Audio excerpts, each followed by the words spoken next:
revelation he's about to give us tonight, man, because there's so much insight into what he's talking about.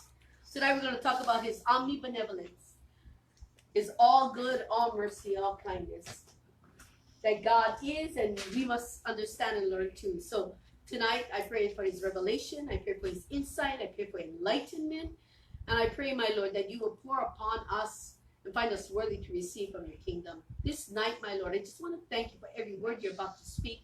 For you love your people so much. You want them to understand. You want them to grow in you and you in them. So I thank you. As we recap, my Lord, bring to memory your servant, my Lord, that I may speak only your words, all that you have given to me, all you have taught me through the years, and all that you have blessed me with. I give back to you, my Lord, for your service. And I thank you for what you're about to give to your people. But this night, my Lord, it's the end of the study, but the beginning of a great truth. Yes. And I pray that they will grow because of it. They will get closer to you. That they may truly understand the depths of the I am. That you are in them and they are in you. And if they can grasp the totality of who you are, what you are, who you have always been for themselves and in their lives, my Lord, they will never, never cease to see you in all things and in all ways. So I thank you for every word you're about to speak. If there should be anyone on their way, I pray traveling mercies upon them. Keep them safe, my Lord, on the highways and the byways and those on the streets. In their brotherly kindness towards one another, my Lord. Take everyone home or take them to their journey safely. And this night, my Lord, just bless yourself and glorify yourself for what we're about to receive. This is the last week of our fast, my Lord, and we give it all. No matter what we have to face or what we're going through, we know that you have ordained it. You are guiding us and leading us. And we should not be afraid, and we shall not struggle, because you are with us. And Lord, if anything we need to see or relate to, open our understanding that we may speak it and ask the questions necessary, that we may have this insight and revelation, not only about what you're saying, but about ourselves in you. And I thank you. I thank you for answering every question. I thank you for answering every heart. I thank you for answering every unspoken word. But most of all, I thank you for your light and your truth by your Spirit. And may you be blessed because of what comes of it and glorified because of this life that loves you. I thank you, my Lord, for all things you're about to speak. In Jesus' mighty name, amen. Hallelujah. All right, so before we go on to the omnibenevolence, this is our last study, we're going to recap all of them. We have to, because we got to show the flow of going into something. So our first week, we talked about the omnipresence, which is the all-present God in your life. Now that is about God is in everything and in all things. That means there is nothing hidden from his sight when it comes to you, and he's never apart from you. That means even the very air you breathe is a piece of God. So there is no place that God cannot be at any given time. He is all present in your life, yeah? This reflection is on the four faces of the cherubim, which is the man. We have made man in our likeness. So in other words, the likeness of God has been in our presence. And when we look at one another, the presence of God. Wherever we go, we see the likeness of God. So the likeness of man. When you look at the 9 gifts of the Spirit, they all associate with the omni of God. The all-present is about faith. Faith is about trust. Undenied, no doubt, no fear, complete and utter trust in God. This is faith. A man must be able to relinquish his own will in order to do God's will. To trust God completely and not trust himself. This is what the man must give up in order to understand the true presence of God in their life. This commandment God has given, which actually should be related to the nature of man, which is you must love the Lord with all your heart, soul, mind, and strength. But for the man, with the omnipresence, your heart must trust God. To have the faith to see God, yeah, in your life and in your own image.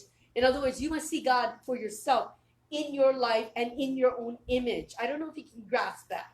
That when you look at yourself, we may find fault in what we see and what we understand of ourselves, but you got to see that you are a part of God and God is a part of you. And he knows perfectly well what you look like, what you sound like, how you act like, your humor and your dislikes and your likes. But you have to love yourself as God loves you too, because you are in his likeness. You have to trust him with all your heart. This is faith, that he made no mistakes with you. He made none, because he was with you from the day that you were born. In fact, you were with him before you were even with a thought. This is in the commandment of the heart. It's because the heart, the nature of man, must learn to be steadfast. Stand in his presence always. This is the relationship between the commandment and the nature of man. The heart must surrender, stand steadfast in what they understand of God and know of God, that he is and that we are a part of him and he is a part of us. That his presence is always and will never depart from us no matter what. Even if after we die and we go to hell, his presence will be with us. Because in hell, all you will receive, or whoever goes there, if God is all present, he is even present there. But his goodness does not abide in a place of judgment. And that place will only show his wrath for our rejection or disobedience. But his presence will be there. You know what I mean? Because of that. Steadfastness. The nature of Christ is manifested in his true life. In other words, God was in human form. God in human form. And this is the nature of Christ. To trust God in all things. I and the Father, Father, me and the Father are one. That God will never leave you nor forsake you. These things are all true. That even though he walked upon this earth, he understood the relationship between he and the Father. That who he was in the Father and who the Father was to him. That they both were mirror images of one another. Even though he walked upon the earth. His life is a testament to the way that we should walk. That we should see ourselves in God as he saw himself in the Father. And as the Father sees him, so the Father sees you. But we have to trust what we see and what we know. And to do that, your heart must trust him. You must be steadfast in that belief and unwavering in it, right? So the manifest of the truth is God in human form. You learn this in the book of Matthew. In the book of Matthew, every book teaches you about one aspect or attribute of God himself, which is the omnipresence. In Matthew, he was the king of the Jews. He was always present. And so we must learn that the nature of God became human for us so that we could see God with our own eyes. We could hear him, we could understand him, we could watch his life, through Christ. And we could see God's work so that we can mirror our image. Like I said, see God in you and you in him, make that in our image, that we can see ourselves in Christ as he walks so that we can walk the same life. Yeah? And this is that manifestation, the King of the Jews. You learn about this in Matthew. Now, the second week, we learn about the omniscient. The omniscient is the all-knowing God. We call it the omniscience. The all-knowing God, that there is nothing hidden from his sight. Your past, your present, and your future, God already sees and knows. He knows the number of the hair on your head. He knows what you're about to do and the choices you're about to make based on what he knows about the way you think, the way you feel, what you understand, what you know. See, he knows everything. And based on everything he knows about you, the intentions of your heart, your likes, your dislikes, the way you think, the way you feel, all these things he takes in, he understands and knows, so he knows you. And that's why he can open up or make a way of escape for you by opening paths for you in your future. That way he makes all these paths, but all these paths are related with everything about you. It's not left field. It is something that he knows about you. And based on what's inside of you will lead you down that path. This is how he knows. He is far-seeing. He can see your beginning. He says, I know your beginning. I'm the Alpha, the Omega. I know your beginning. I know your end. I know the hair. I know everything about you. This is his all-knowing. And he also knows how things are going to end for you in the end of your life and where you're going to be based on the path that you are walking right now. Because free will is a gift. Free will can always change things, but free will will never differ from the path that God lays before you. Because God knows when you're his. God knows if you're trusting him, not trusting him. And based on those things, there's a path already made for you based on those things. He knows. Nothing is hidden from his sight. You cannot blindside God. There's no way you can.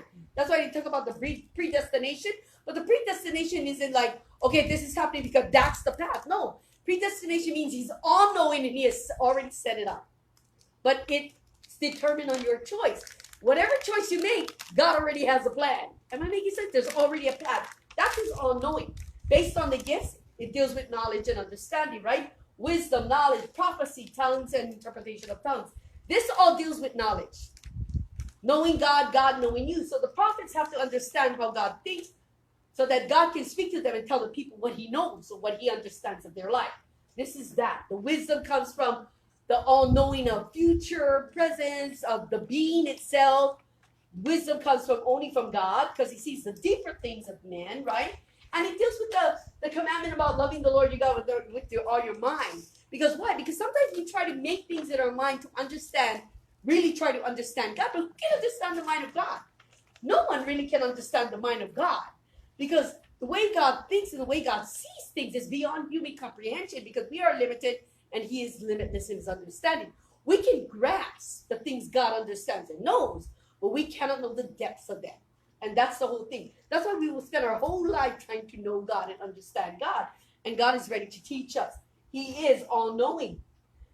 Because of this, it relates to the awareness. The awareness is being the mind becomes aware of the things that God is by knowing who he is. By understanding him in a way, not only in your thought, you renew the spirit of your mind by understanding that not only is he present in your life, he knows you. When you walk in that understanding that God knows you, there is nothing that is hidden from him that he knows you won't do. It is us who doesn't comprehend why we do the things that we do. He understands it. He does because he knows you. The deal is can your mind comprehend the fact that he knew you were going to do that or say that? Yeah? Because God is a now present God. So he knows right now what you're thinking. Yeah, right now what you're thinking. And he understands how you're going to think about it. You know, kind of like that, right? He knows it. Yeah?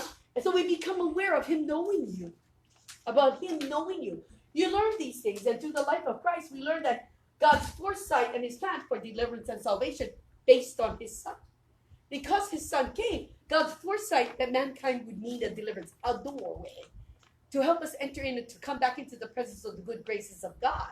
For as long as sin dwells and no sacrifice could be made, God knew that no sacrifice, no holier, there was nothing upon this earth created that could be as holy and as righteous as himself. So he gave us his son.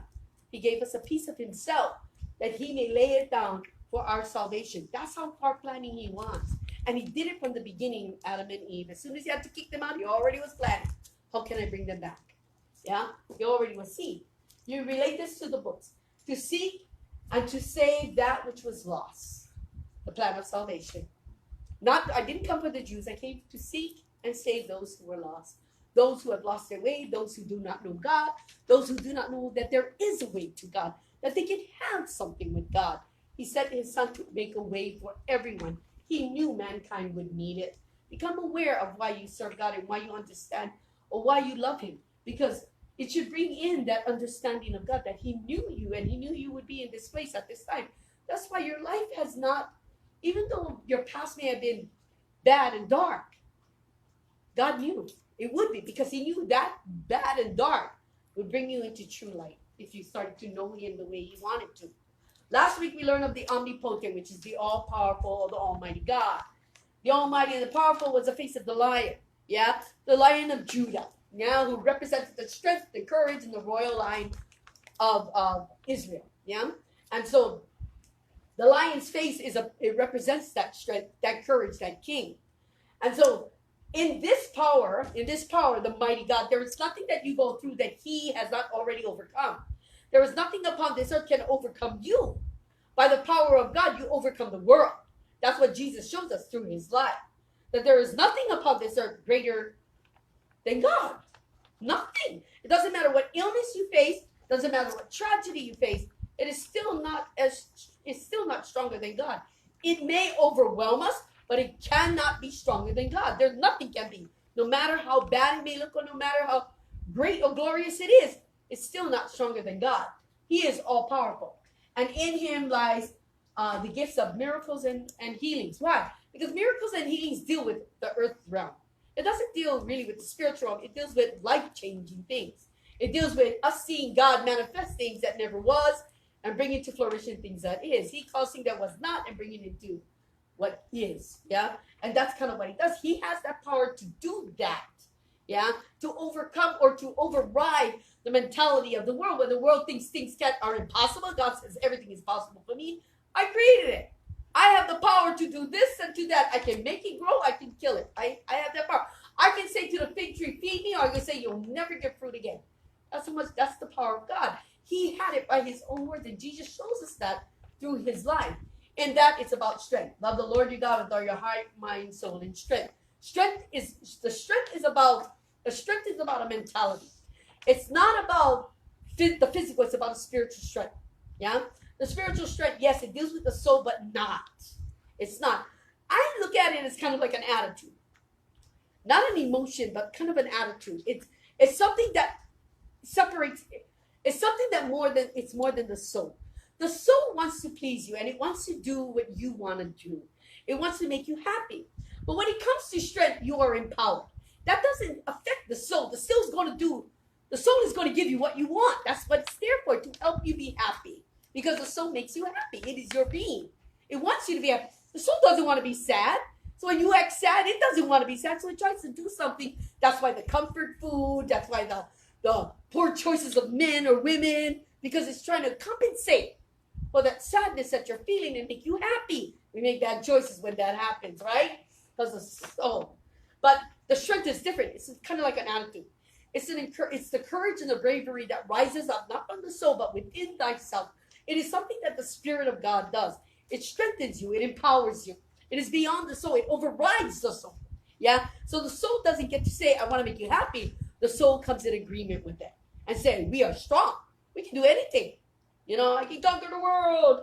Kind of like that. And you start getting that attitude because now your soul is in agreement with the Spirit of God that is inside of you, which is courage and bravery that can overcome any obstacle, can overcome the world. This is the strength.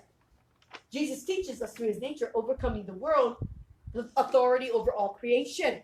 Yeah? By the fig tree wilting, you will never do this again, right? You will never have fruit or bear fruit again. It withered, right? The next day it was dead. By being able to raise the dead, blind see, the lame walk. This is strength. This is the power of God that is manifested through life. Because it's about overcoming the world. The world is dictated by our own limited understanding. So when we see something happening, we think that's what it is. You understand that? It's like if you look at water, man. You look at water and you know that you can go into it, but you can't walk on it. Well, Jesus proves like, not only can you go in it, you can walk on it. Because we are limited to water being this way. He is not. You get that? He is not. He overrides the mentality of the human nature and looks at it like it is creation. I can make creation anything I want it to be because I have that strength from God. I can overcome my own world. In other words, is it impossible to walk on water? No, it's not. Jesus shows us that he can. He shows us that Peter could when he believed until he stopped believing. And he looked at water as water. And when he did look at water as water, he started to drown because the limitation of his own understanding. He lost his strength in God. And because of that, he didn't overcome that world. He didn't overcome that obstacle, right? The obstacle overcame him and he started to drown. Get it? So it doesn't matter what you face. The strength can overcome anything. The power of God in you can overcome any obstacle, any sickness, anything. Anything. If you embrace it and comprehend it and believe it with all your strength. You can overcome your world and the world of others. Yeah? This is where you learn in John that kind of strength in the relationship with God that says, I am. The I am is almighty, all powerful, but it is the overcomer of all things. I put that there for a reason. Not only was it, I'll get to the next one.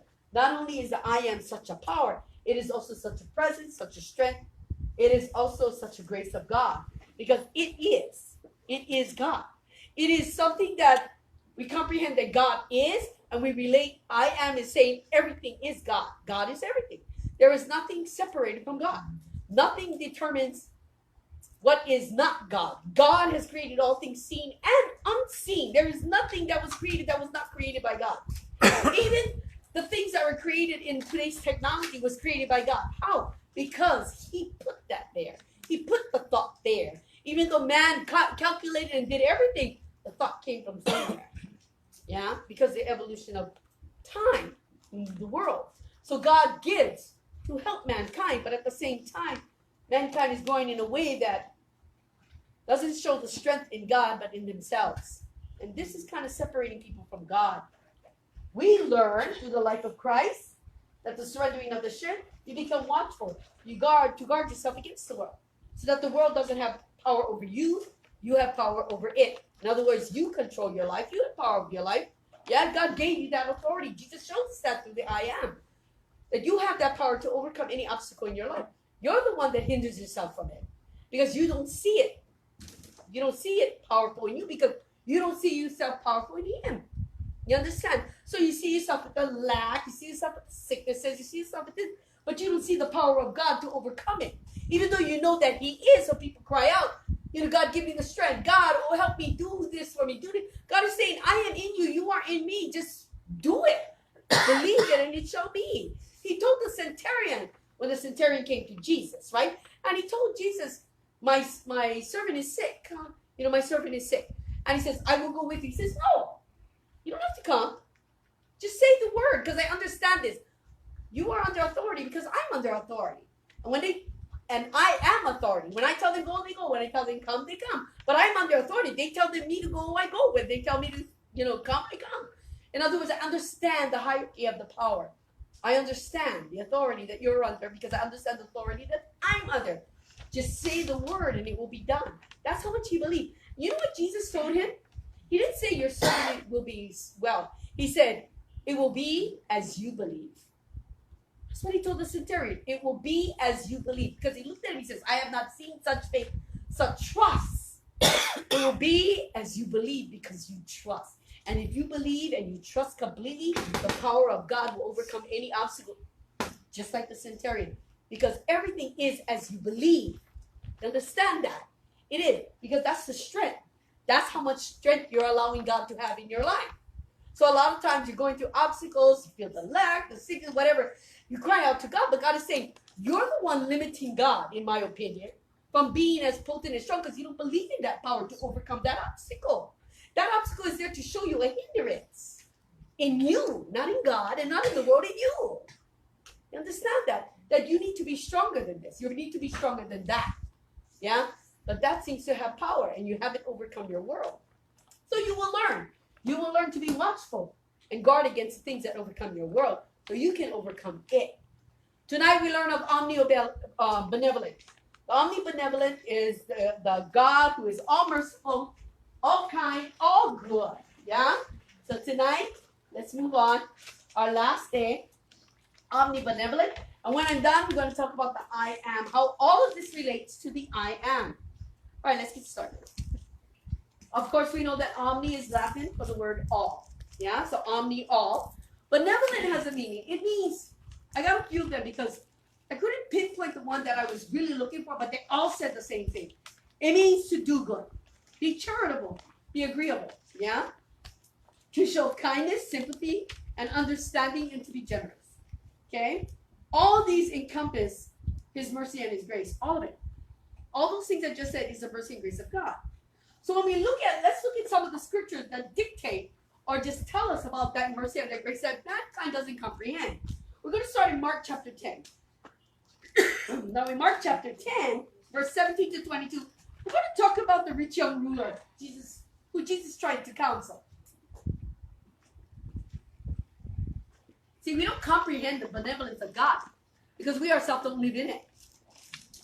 From verse 17, chapter 10, to 22, it says, now as he was going out on the road, one came running, knelt before him and asked him, good teacher, what shall I do that I may inherit eternal life?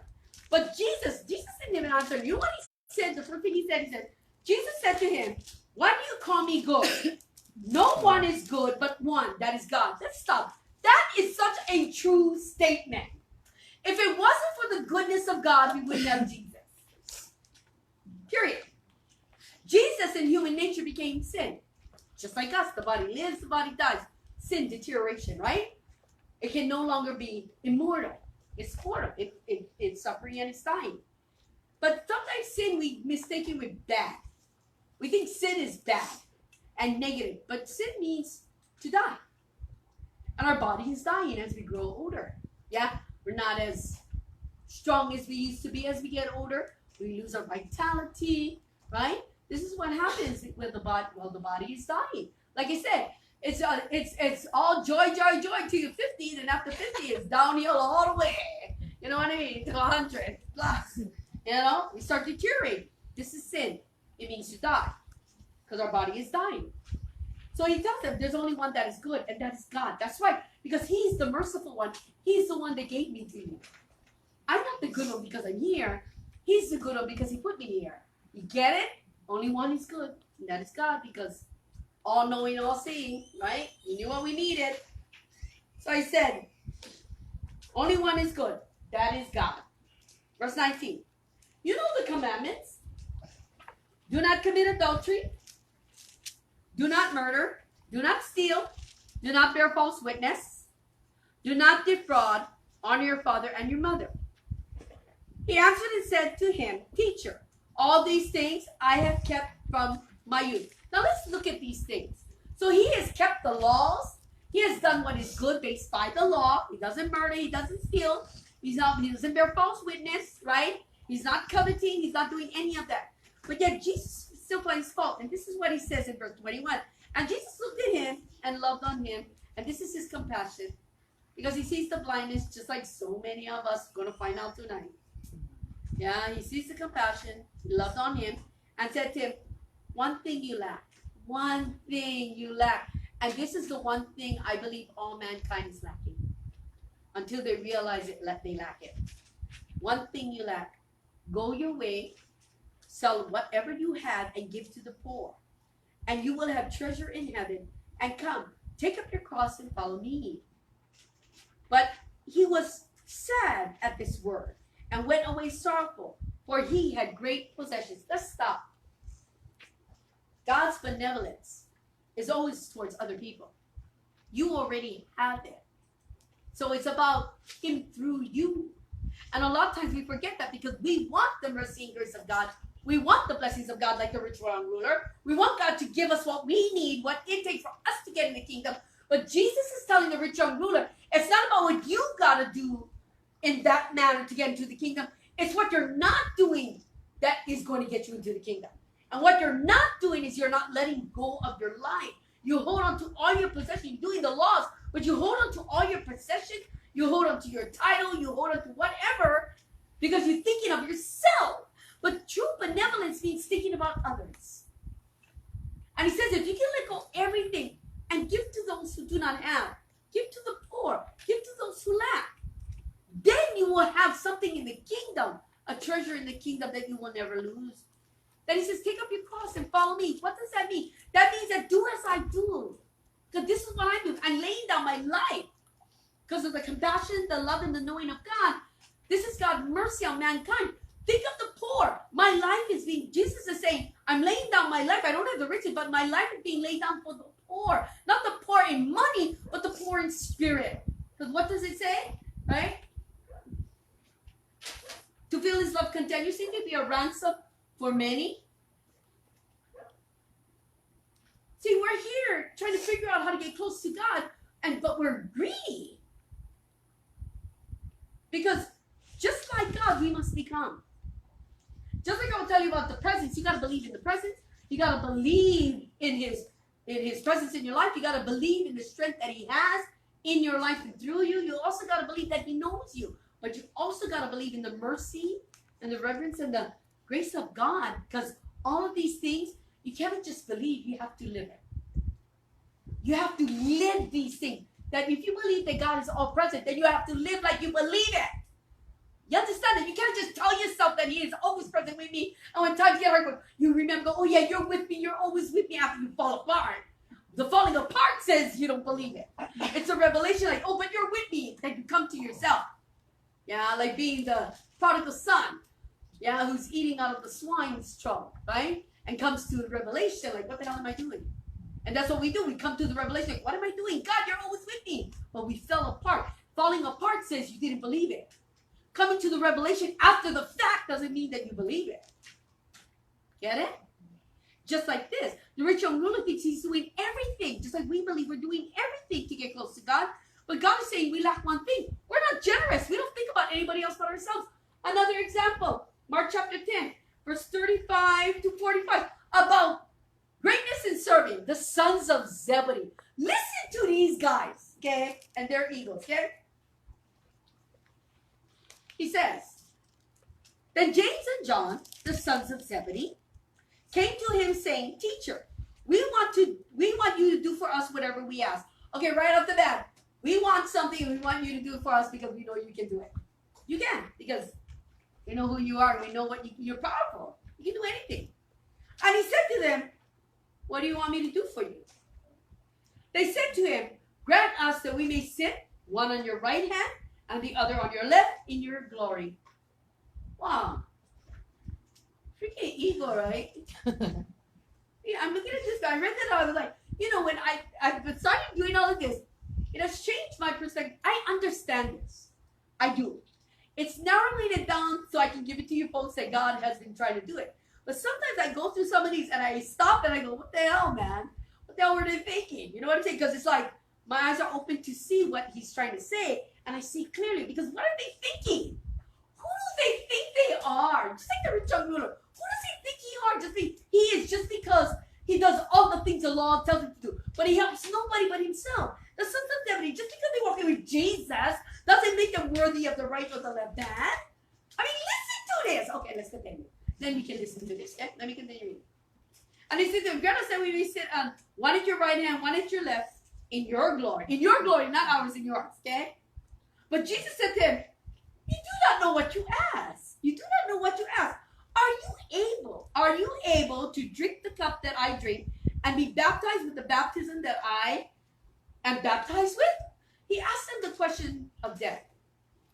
Are you willing to give up yourself completely and suffer and die for that seat, that place in his kingdom?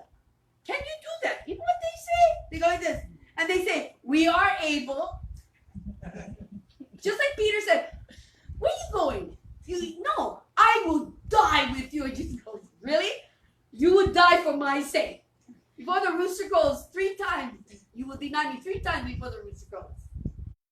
Big words, yeah, everybody. Yeah? There's a reason for it. We are able. Jesus says to them, "You will indeed drink the cup that I drink, and you will be baptized. With the baptism I am baptized with, you will be baptized. But to sit on my right hand and on my left is not mine to give, but it is for those for whom it is prepared." Whom is it prepared for? It is prepared for those who live by this. Not just know it, not just repeat it, not just thinking they're walking in it, but live their life by it. Yeah? Who can give their life completely because they know God. Just like with Jesus. He knows the Father. He understands what is required. He understands he's going to lay down his life. He understands how he's going to suffer. And he understands what he's going to have to face. But he chooses that. But to sit on my right hand and my left hand, it is only for those who can do those things. And my Father will give it to them because they're worthy of it. And when the 10, the other guys heard, they began to be greatly displeased with James and John. But Jesus called him to himself and said to them, "You know that those who are considered rulers over the Gentiles lord it over them, and their great ones exercise authority over them. Yet it shall not be so among you. But whoever desires to become great among you shall be your servant. And whoever desires to be first shall be slave to all. For even the Son of Man did not come to be served, but to serve, and to give his life a ransom for many." Why? Not because it was something he was choosing to do, but not because he was choosing it.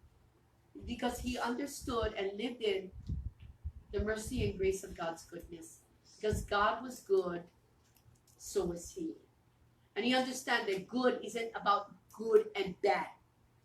Good is about doing what is right for someone else because they need. It's about not holding back and having compassion. And it's beyond self. And anytime self comes into play, then God's benevolence is not at work. And pride and ego, desires for self-gain and worth, like self-gain, the rich young ruler, or self-worth, like the sons of Zebedee, it has nothing to do with God. It has everything to do with you, because you're not willing to suffer for it.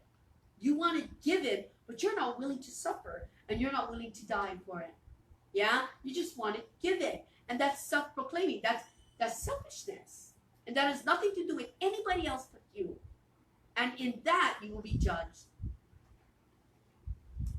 The rich young ruler shows no goodness, no mercy, or grace towards anyone but only himself. How may I inherit the kingdom of heaven?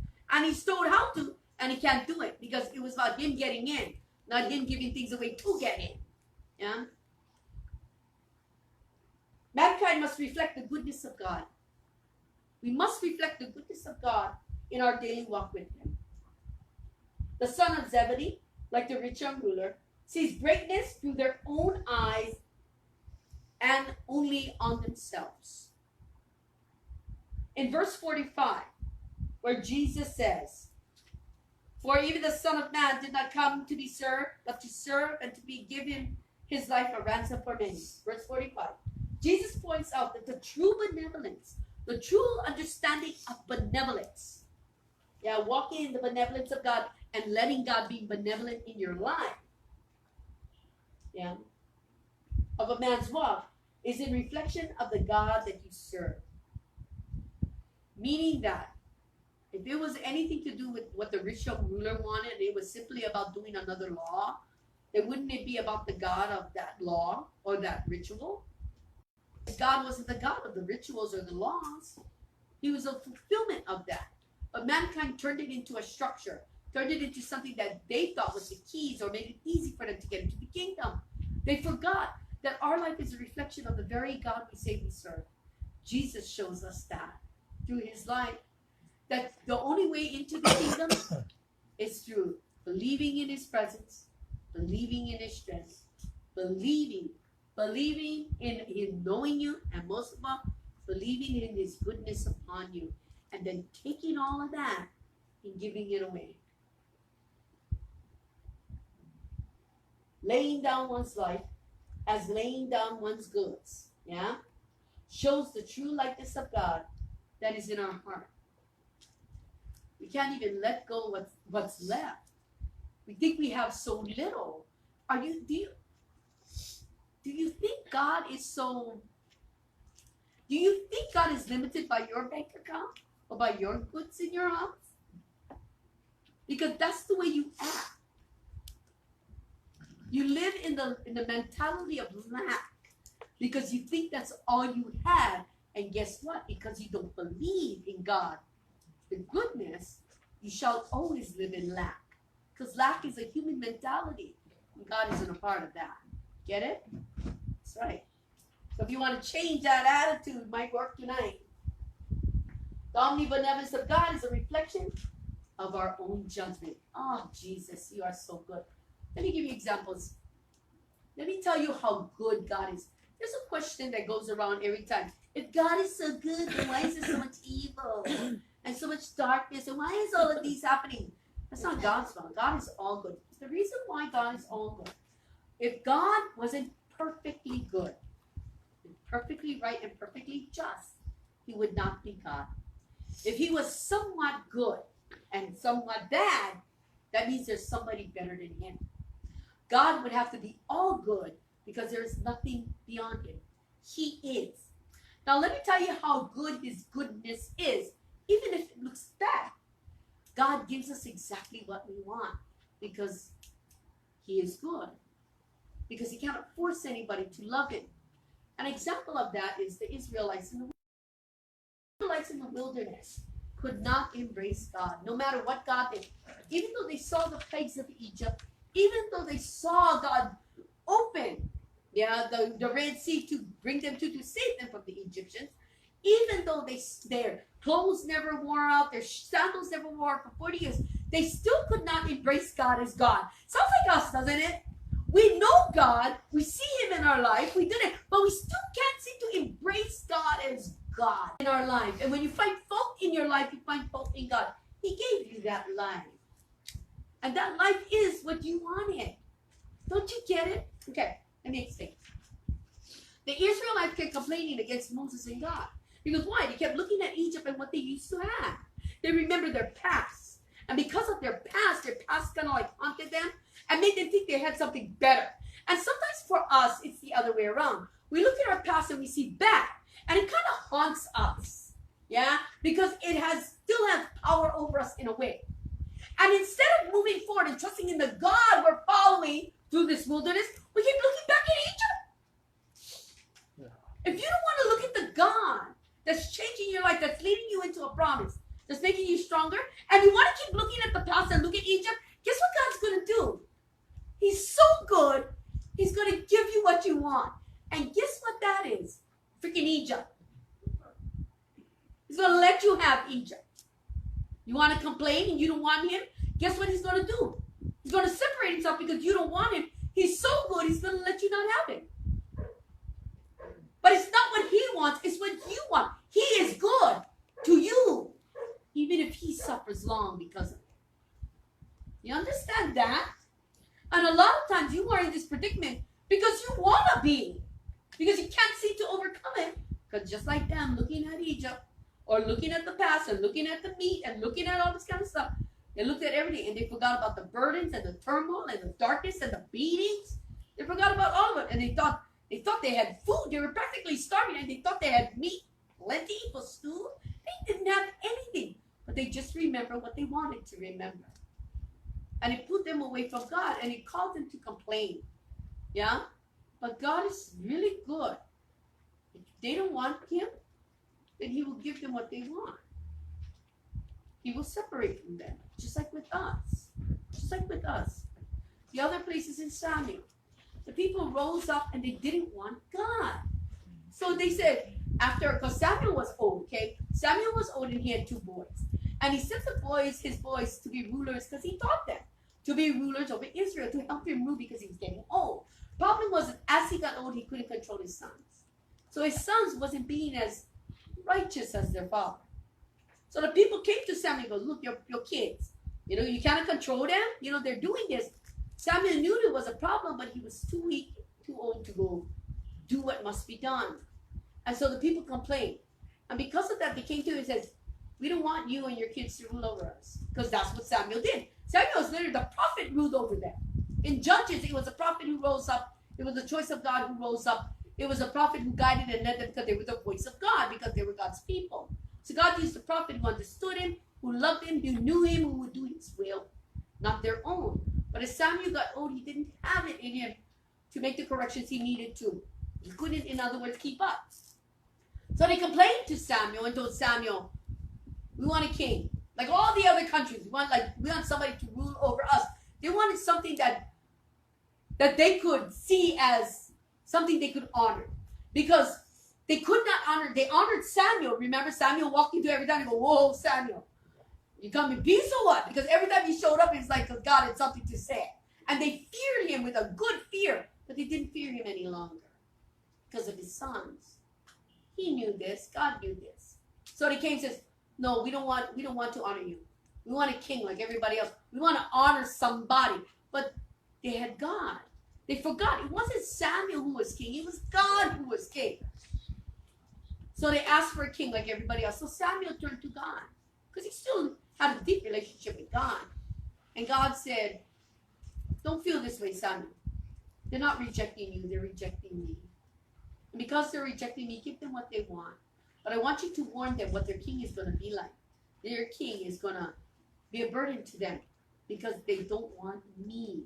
Yeah? And they don't realize the goodness that God, all that God had done for them. Yeah? They turned back. They wanted to be like everybody else. So Samuel said, you want a king? God will let you have a king. You choose one from among your people. But this man will burden you. He will take from you. Yeah? He will rob you. He will do all these things. Put you into bondage to him. And he said, we want a king. We still want a king. So he said, fine. So God picked Saul. And Saul did exactly that. He's one of the worst. Anyway, so he gave him a king. But in the meantime, God knew. You're going to regret this. So he went out and he prepared a king for himself. And that was David. You know what I'm saying? Because God knew what the people needed. See, he'll give you what you want, but he really knows what you need. We don't like what sometimes he gives us because we don't realize we need it yet. So we reject God because we try to deal with what we have. We only cry out to God when things get really bad, and that's not good. We hold on to God's mercy and grace under convenience when we need it.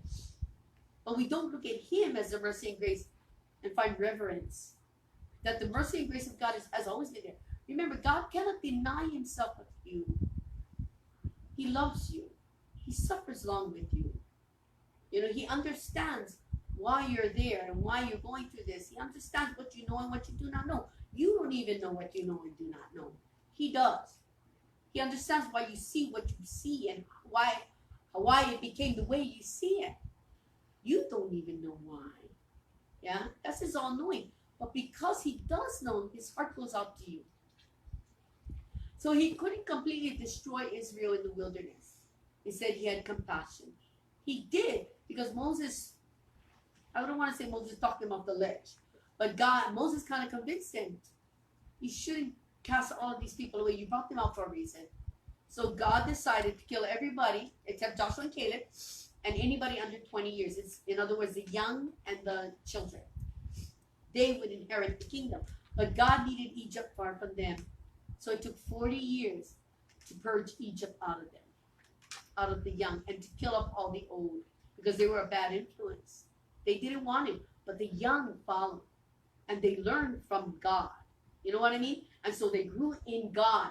And by the time it was time for them to inherit or to receive the king, to receive their promised land, they were ready for it, even though they were cowards, because God did everything for them. They saw that. But when they had to stand up and fight to claim their land, then they cried, "We cannot fight." Yeah, you cannot, because you guys got spoiled kids. You guys became so dependent on God that you never learned anything.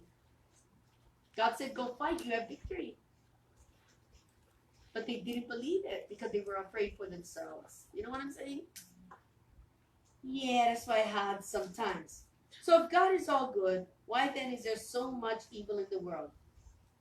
The gift of free will always bring darkness into your life. Why? Because of the way that you use it.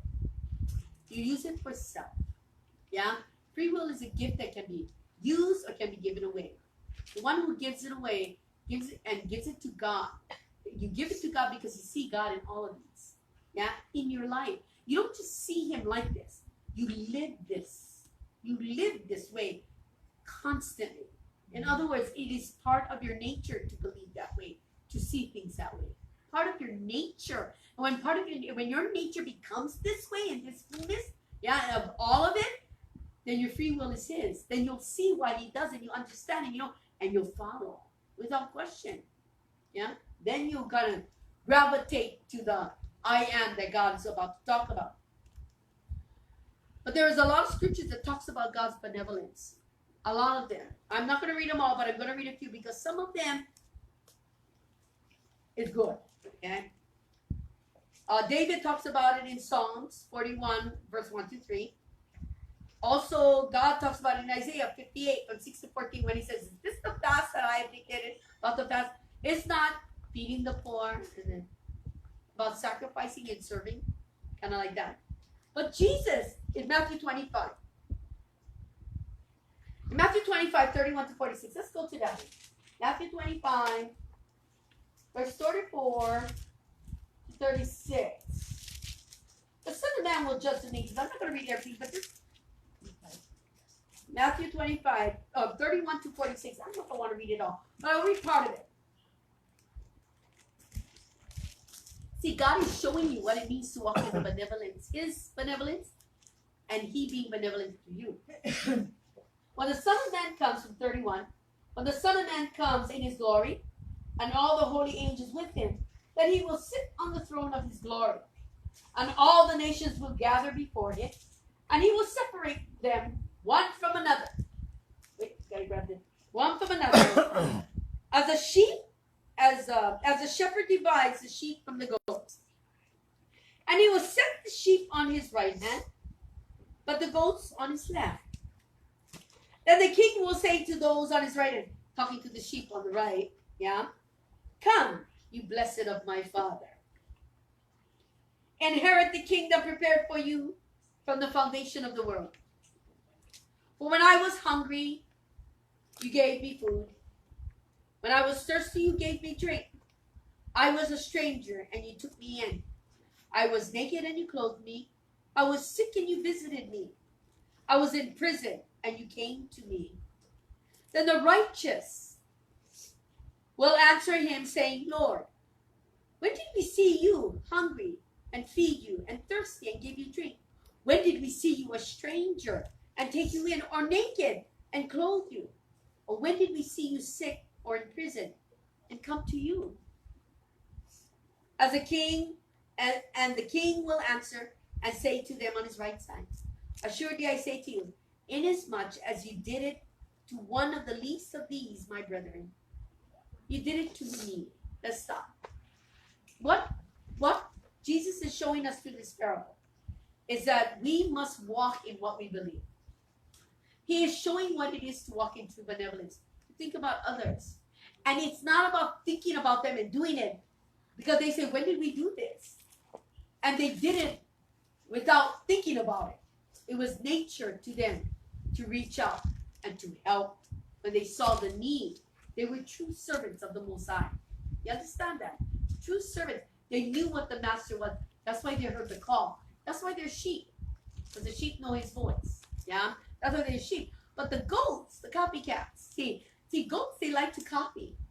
That's why they want to be a part of something. That's why you see goats in different herds. Because they want to be a part of something. They can be up with themselves.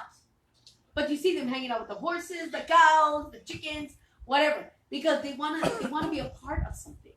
So they actually think that they're a part of that. That they're a goat, but they think they're the horses, or they think they're the cow. They think they're a part of this group. But they're really not, because they will always be a goat. Let me continue reading. Then he will also say to those on the left hand, all the goats, depart from me, you cursed, into the everlasting fire prepared for the devil and his angels. For when I was hungry, you gave me no food. I was thirsty, and you gave me no drink. I was a stranger, and you did not take me in. Naked, and you did not clothe me. Sick and in prison, and you did not visit me.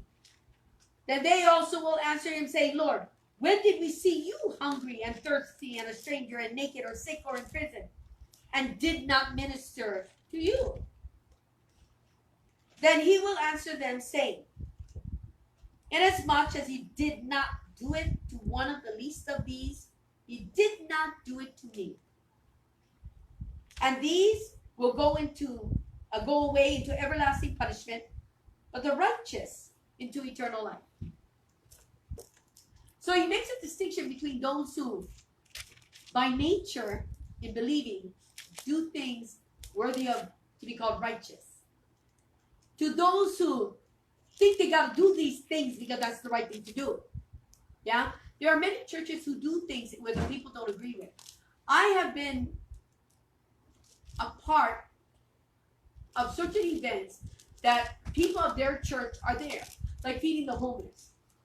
They do it because the Bible, I said, why are you guys here? They go, we do it because the Bible said we need to feed the hungry. I said, yeah, I'm feeding the hungry. That's not my call. You know, but I'll give you guys the food if that's your thing.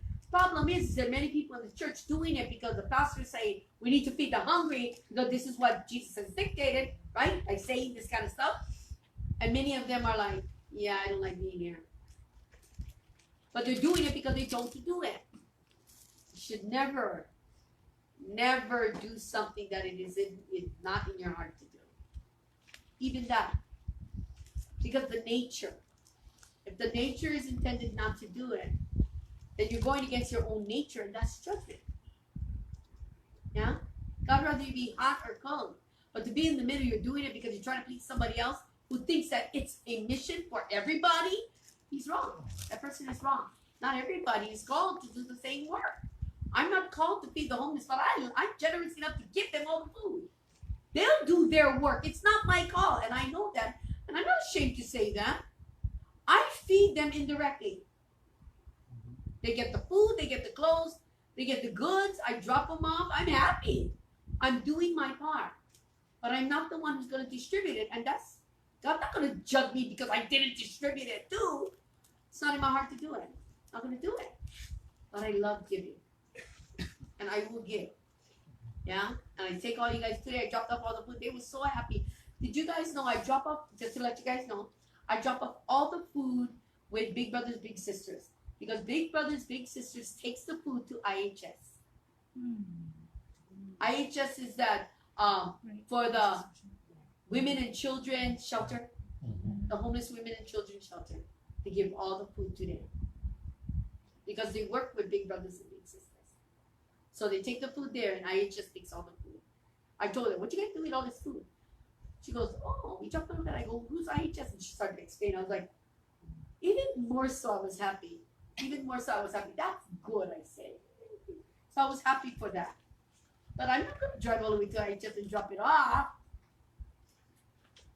So we gave. And I was happy that we all gave. You know what I'm saying? Jesus is talking of this parable about it being a nature, a relationship with God that becomes second nature to you. Because you're letting God be God through you. Yeah? When God is not God through you and you start doing things according to what you think you need to do, God is not in it like the rich young ruler or the sons of Zebedee. Yeah? You understand that? The sons of Zebedee, they get to me because they think just because they're walking with Jesus, they forget Jesus doing all the work. They're not healing. They're not raising the dead. Jesus is doing all the work and they think the glory is by association. Yeah? By association, he's glorious, so am I. I walk with Jesus. So we are tight, man. You know, that's why they think so. They think they're worthy. They're not doing anything. Jesus is doing all the work and they stealing the praises.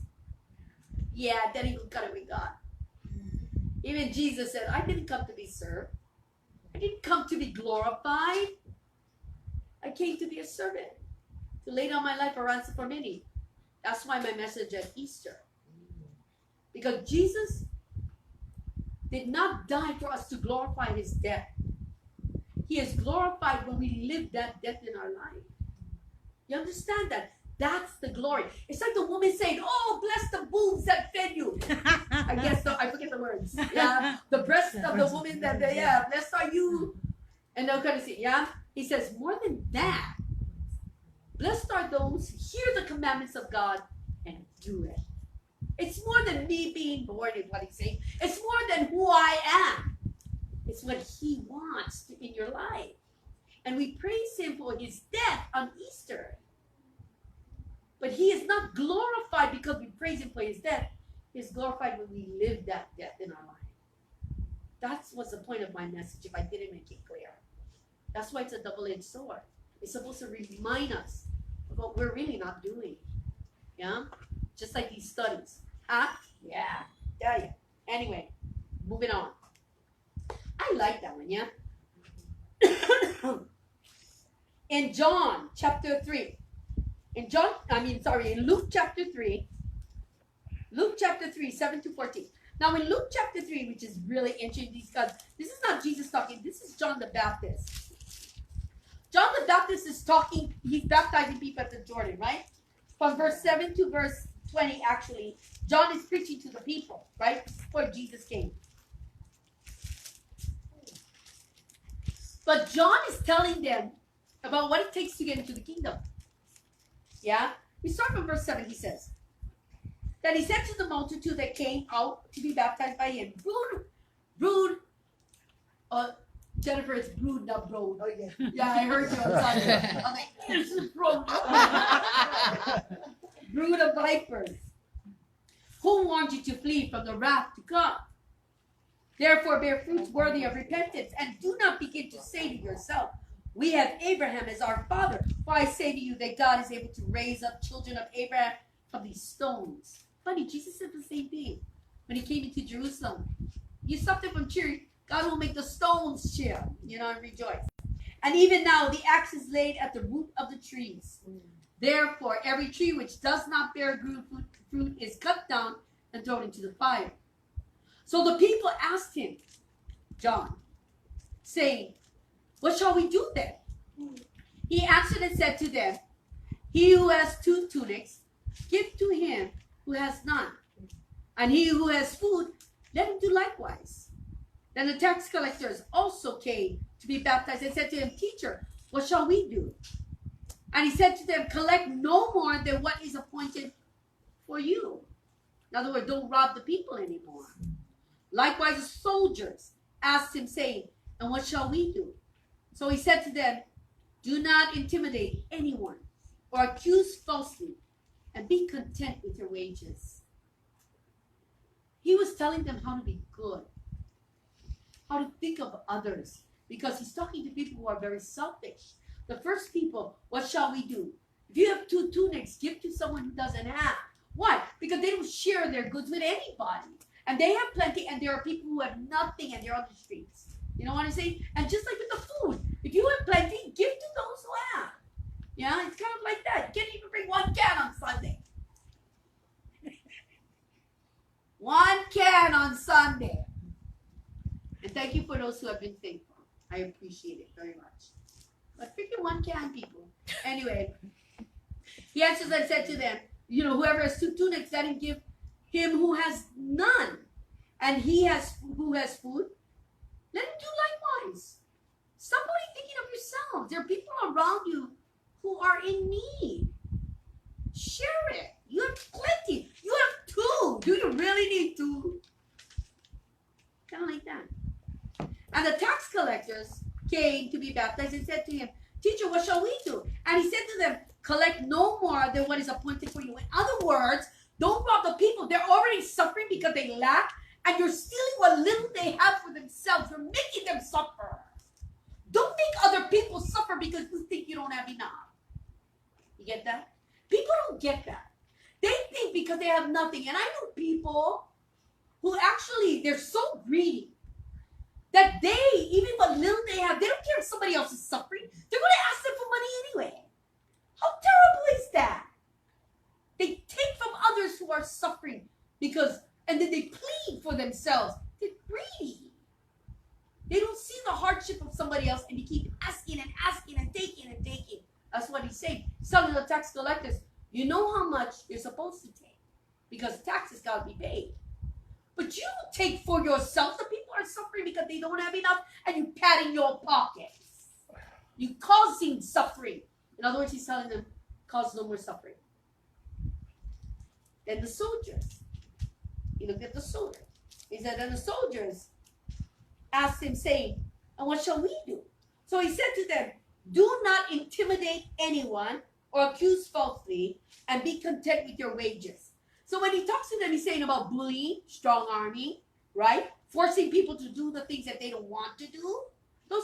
You're not having compassion. You're not looking at their issues and their problems too. Stop thinking about yourself. If you're not happy with your job and you're not happy with your wages, don't take it out on other people. Just like if you don't like your job, don't take it out on your coworkers because you don't like your job. Get out of that job and go someplace else and be happy. Why make everybody grievous around you because you don't like your job? Get it? You're only causing more heartache and more headache and more trouble for everybody else. You're making everybody hate and judge. You know what I'm saying? You're causing this. He's telling them, stop doing this. Stop putting judgment into the hearts of the people. Be content with what you have. Don't be unhappy because you don't have much. Nobody has much. You know what I'm saying? Exactly. That's what John is saying. So through John's teaching for the people, he's showing them, be good to one another. Consider others. And that's what God does in his benevolence. He considers you and me. You understand? He knows what we're going through, and he knows what it will take. He also understands what you believe and what you understand and know. And sometimes you hold tight your hijab. Can't seem to get away from your black mentality. You can't seem to get away from your burdens of the past. You can't seem to get away from yourself. How can God be merciful and gracious to you if you cannot believe in his goodness for you? Moving on. Jesus talks about the Good Samaritan in Luke chapter 10.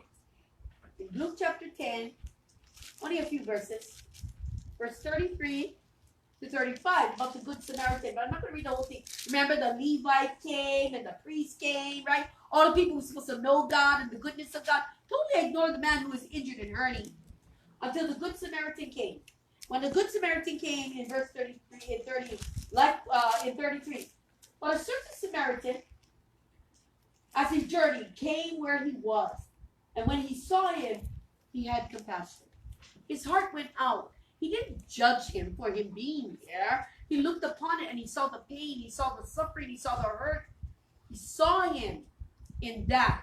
He didn't look upon him like the priest who saw another nationality, right? Or the Levite who passed by, who didn't want to dirty himself with an act of helping. How greedy, how selfish of them, right? How self-righteous do they think they are? But the Samaritan saw, and his heart went out. His heart went out. So he went to him and bandaged his wounds, pouring on oil and wine. And he set him on his own animal, brought him to an inn, and took care of him. On the next day, when he departed, he took out 2 denarii, gave them to the innkeeper, and said to him, take care of him, and whatever more you spend, when I come again, I will repay you. So which one of these 3 do you think was neighbor to him who fell among the thieves? And they said, he who showed mercy on him. And Jesus said to him, go and do likewise. See, this is what we don't do. We're so busy thinking about ourselves, our own problems, our own issues, and also a lot of times, just like the Levite and the priest, what Jesus is saying, we think about our own walk with God that we actually don't live in. If the Samaritan wasn't professing to be all righteous and holy, he lived there. He showed righteousness. And he didn't care.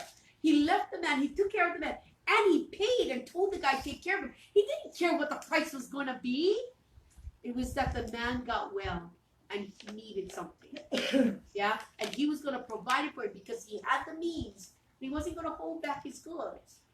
So the man needed help. And he said, gave him 2 denarii, take care of the man. And if you spend anything, when I come back, I'll repay you. The cost didn't matter. It was the well-being of the one who needed help. That's thinking about your neighbor, thinking about your stranger. We look at strangers, neighbors we think right close to us, people we know. No, he didn't know this guy. Yeah, being a good neighbor is about not having judgment in your eyes. It's about considering we are all neighbors. We are all part of the human race. We're all brothers and sisters in that. You know what I'm saying? We may not be blood, yeah, or in nationality, color, creed, or whatever, but we are part of the human race, and there's only one of that. You know what I'm saying? We're related in that way. People forget that, and in that we are neighbors. We are close, yeah, and we should treat each other as that we are close. We are one and the same. You know what I'm saying? People don't see that. But they put judgment in race, in color, and in sex, and you name it. They find fault in others because of their own so-called perfections. Nobody's perfect and nobody's good. Only one. We only can strive for goodness, can't we? That's right. God in the end will give us what we want. You want to walk the way that you walk? If you want to continue the way that you're continuing, God will let you. Because you want it. You may in your heart say, I don't want to be like this anymore. But your behavior is saying, you want to. Is God going to listen to your heart or listen to your words? He's going to listen to your heart because you defile yourself. Yeah? Because what's coming out of you, your actions, is based on what's inside of you. And what's inside of you is saying, you really are not ready to surrender. You are really not ready to give. You're really not ready to let go. You are really not ready to be like God. Yeah? All right, moving on. All right. Did I make my point of benevolence? I think I did. Oh, yeah. Yeah. That was good. That's So, great. shall we start talking about the face of the cherubim? Yes! It's the 4th face of the cherubim described in Ezekiel chapter 4. He sees the 4 faces of the, or is it 1? Anyway, the 4 faces of the cherubim. He sees the face of the man, the face of the eagle, the face of the lion, and the last, the face of the ox. Why the ox? Yeah? Let me tell you about the ox. The nature of the ox. Yeah, I had to look stuff up because there wasn't much of the ox. Yeah, there wasn't much, which was funny, you know? Which is funny because the nature of the ox is like a cow. You know what I mean? There's only so much they can do. But you know what I'm saying? Not like the eagle here, foresight. No, they don't have that. But they have purpose. And that's the only thing I could really find. They have true purpose. I was, do you folks ever look at your Chinese horoscopes? Yeah, every year is based on an animal. I'm an ox. I'm an ox, baby. Man. And I actually, when I was looking for the nature of the ox, it came up. And I was looking at the nature of the ox and, wow, it's all meat. But they're talking about the nature of the animal. And I was all like, wow, it's just like me. Hardworking.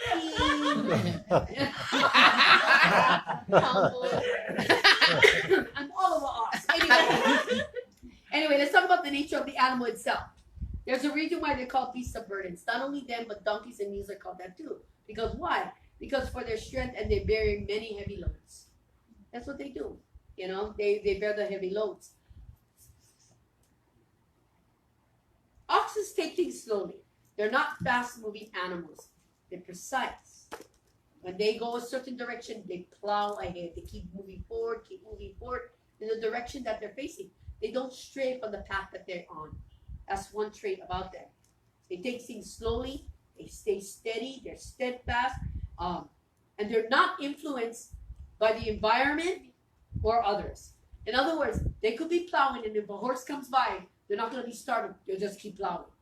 They steadily go. If the environment changes, they're plowing and it's all sunny, all of a sudden it's pouring, they'll keep plowing. The environment doesn't affect them. Others don't affect it. They do steady. They keep going. I did not know that. I learned that. You know why? Because they're headstrong. They're stubborn animals. They are. They're stubborn animals. Yeah, just like me. That's why I said, oh, I'm just like this. Anyway, they're stubborn animals because they refuse to quit. They refuse to stop.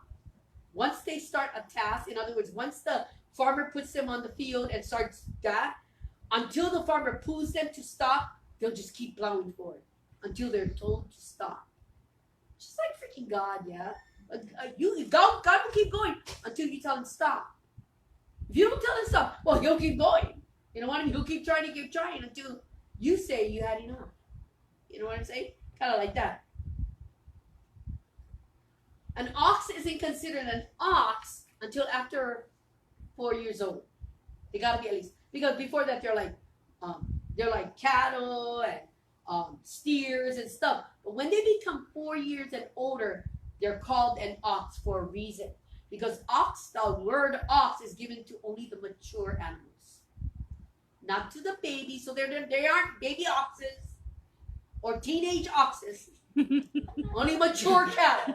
And mature cattle are called ox because they're the ones that are strong enough and ready enough to bear the burden. If they're younger than that, they are not. Get that? Interesting. Yeah.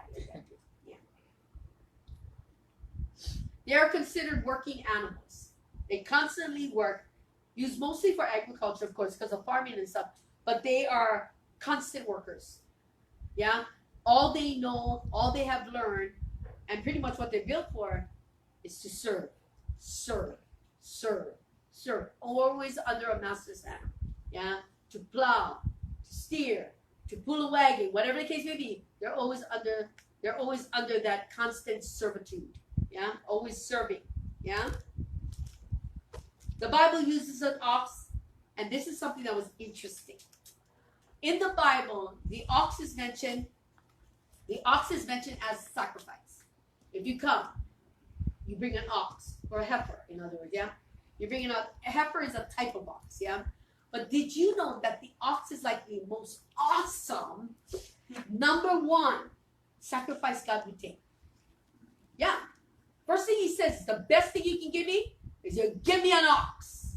And then everything gets less than that. Or you can bring me a donkey. No, he doesn't even mention donkey. He says ox, and then he goes down to like lambs and sheep, and the animal gets smaller, all the way down to turtle doves. But number one is the ox. Is the ox, right? Why? Because they are considered not only the beast of burden, but that's the most mature out of the animals of the field. Because of their steadiness, because of their strength, yeah, because of their intelligence. They do not defer. They do not stray. They have that kind of instinctual strength, yeah, inside of them. They know. And they are just like God, yeah? So, they're mature in strength and of heart, yeah, in strength of heart. So, just like God is long-suffering, it's part of the taking things slow and steady with you.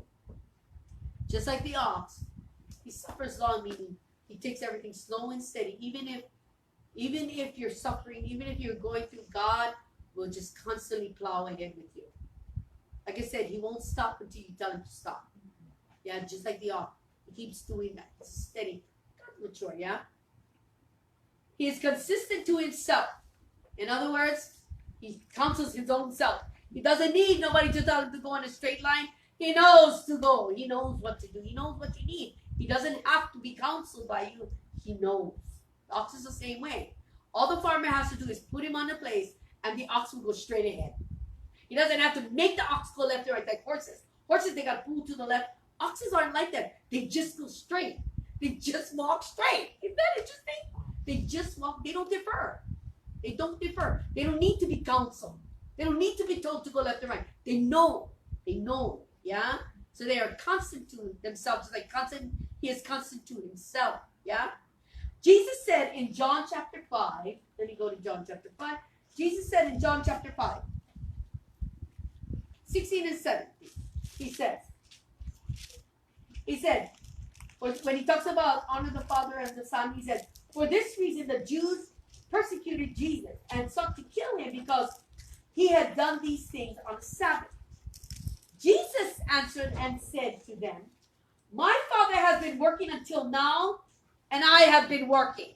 We're like freaking oxes. We don't freaking stop. We just keep working and plowing and doing.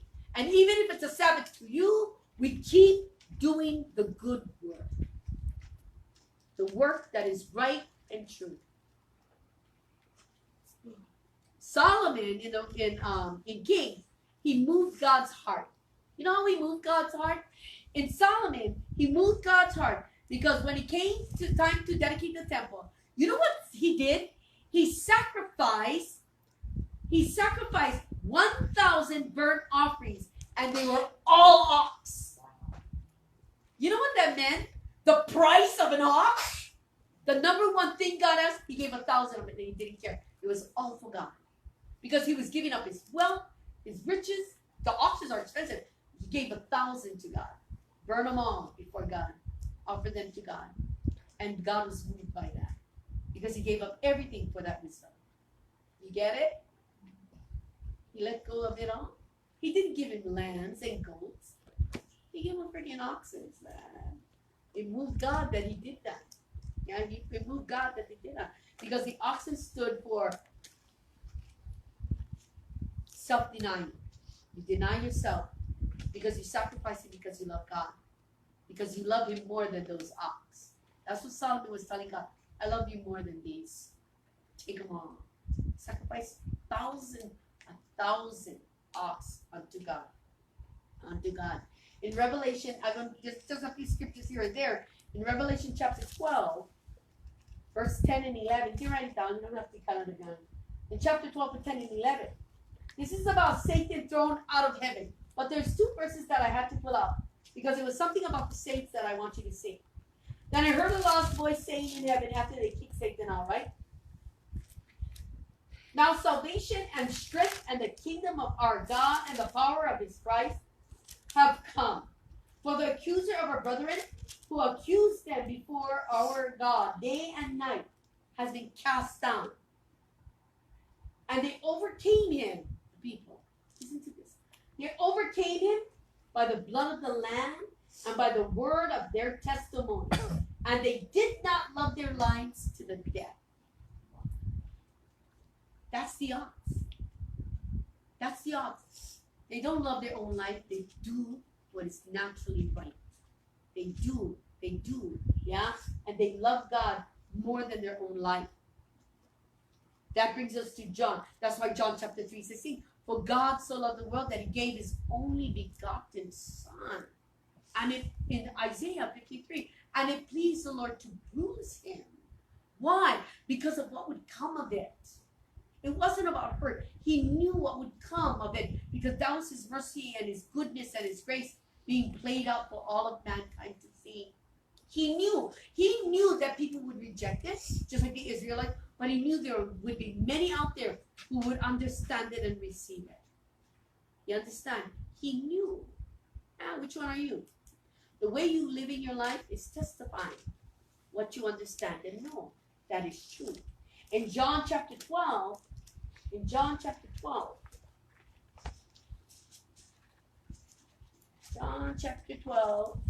when I get there, wait. John chapter 12, verse 20 to 25. Well, 26 actually. Let me read this to you. I have to read this because remember I just read Revelation, but they overcame by the blood of the Lamb, and they did not live their life unto death. That's how they overcame. That's how they entered the kingdom. Listen to what Jesus says about this. Not exactly that, but what he says about that. About the fruitful grain and wheat. He says, now there were certain Greeks among those who came up and to worship at the feast. Then they came to Philip, who was from Bethsaida of Galilee, and asked him, saying, Sir, we wish to see Jesus. Philip came and told Andrew. In turn, Andrew and Philip told Jesus. But Jesus answered them, saying, the hour has come that the Son of Man should be glorified. Stop for a second. You know, when I read that, I actually paused. I think I saw something. Something about the ox, that's why. Remember how I said they are not called ox until they're over 4 years old, because they were considered mature. Mature enough to handle the work because of their strength, the maturity. Jesus, at this point, the hour has come that the Son of Man should be glorified. In other words, that was the moment of his maturity. You get it? Because only when you're mature and steadfast can you be glorified and God be glorified through you. It is our lack of maturity, in understanding that makes us steadfast. It's the lack of what we understand, comprehend of God that makes us weak in these things. Because we are not mature enough to embrace it, to live it, to understand it. We may have the mentality to understand, but in our nature and everything else, which is supposed to be all one, we're not mature enough because we are not one. Get it? When you become one in heart, mind, soul, your heart, strength, mind, and soul, all parts of the man that praise God, when it becomes one in agreement with all that God is, you have found your maturity. It is time for Jesus to be glorified. Why? Because he knows his hour and he ain't afraid. Maturity. Anyway, but Jesus said, the hour has come that the Son of Man should be glorified. Most assuredly, I say to you, unless the grain of wheat falls into the ground and dies, it remains alone. Okay? But if it dies, it produces much grain. Stop. I like this. Unless the grain of wheat falls into the ground and dies, it remains alone. So there are people who are not mature enough to understand God, and they will die thinking they have something with God, and they produce nothing. Because the grain that falls into the ground and dies has to be mature. It cannot be an immature grain that falls into the ground because it's too young to produce anything. It has to be mature. It has to be ready to produce. He is ready to produce. Does that make sense?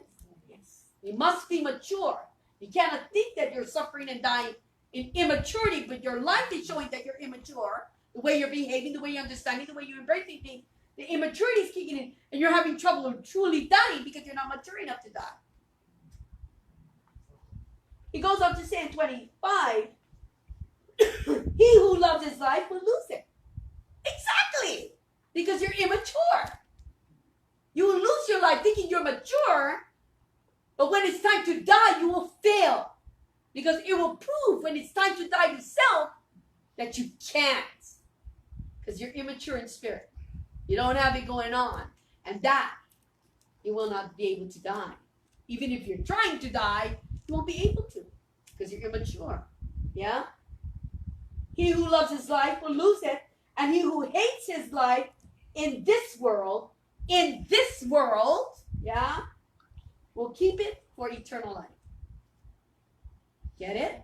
Because you're mature enough to let this world go and all that it holds because God is. If anyone serves me, let him follow me. In other words, my example, my life, is teaching you how to be mature. What it looks like to be mature. What it takes to be mature. Yeah? Follow me. And where I am, there my servant will be also. If anyone serves me, him my Father will honor. Maturity. True maturity. True ox. You know what I'm saying?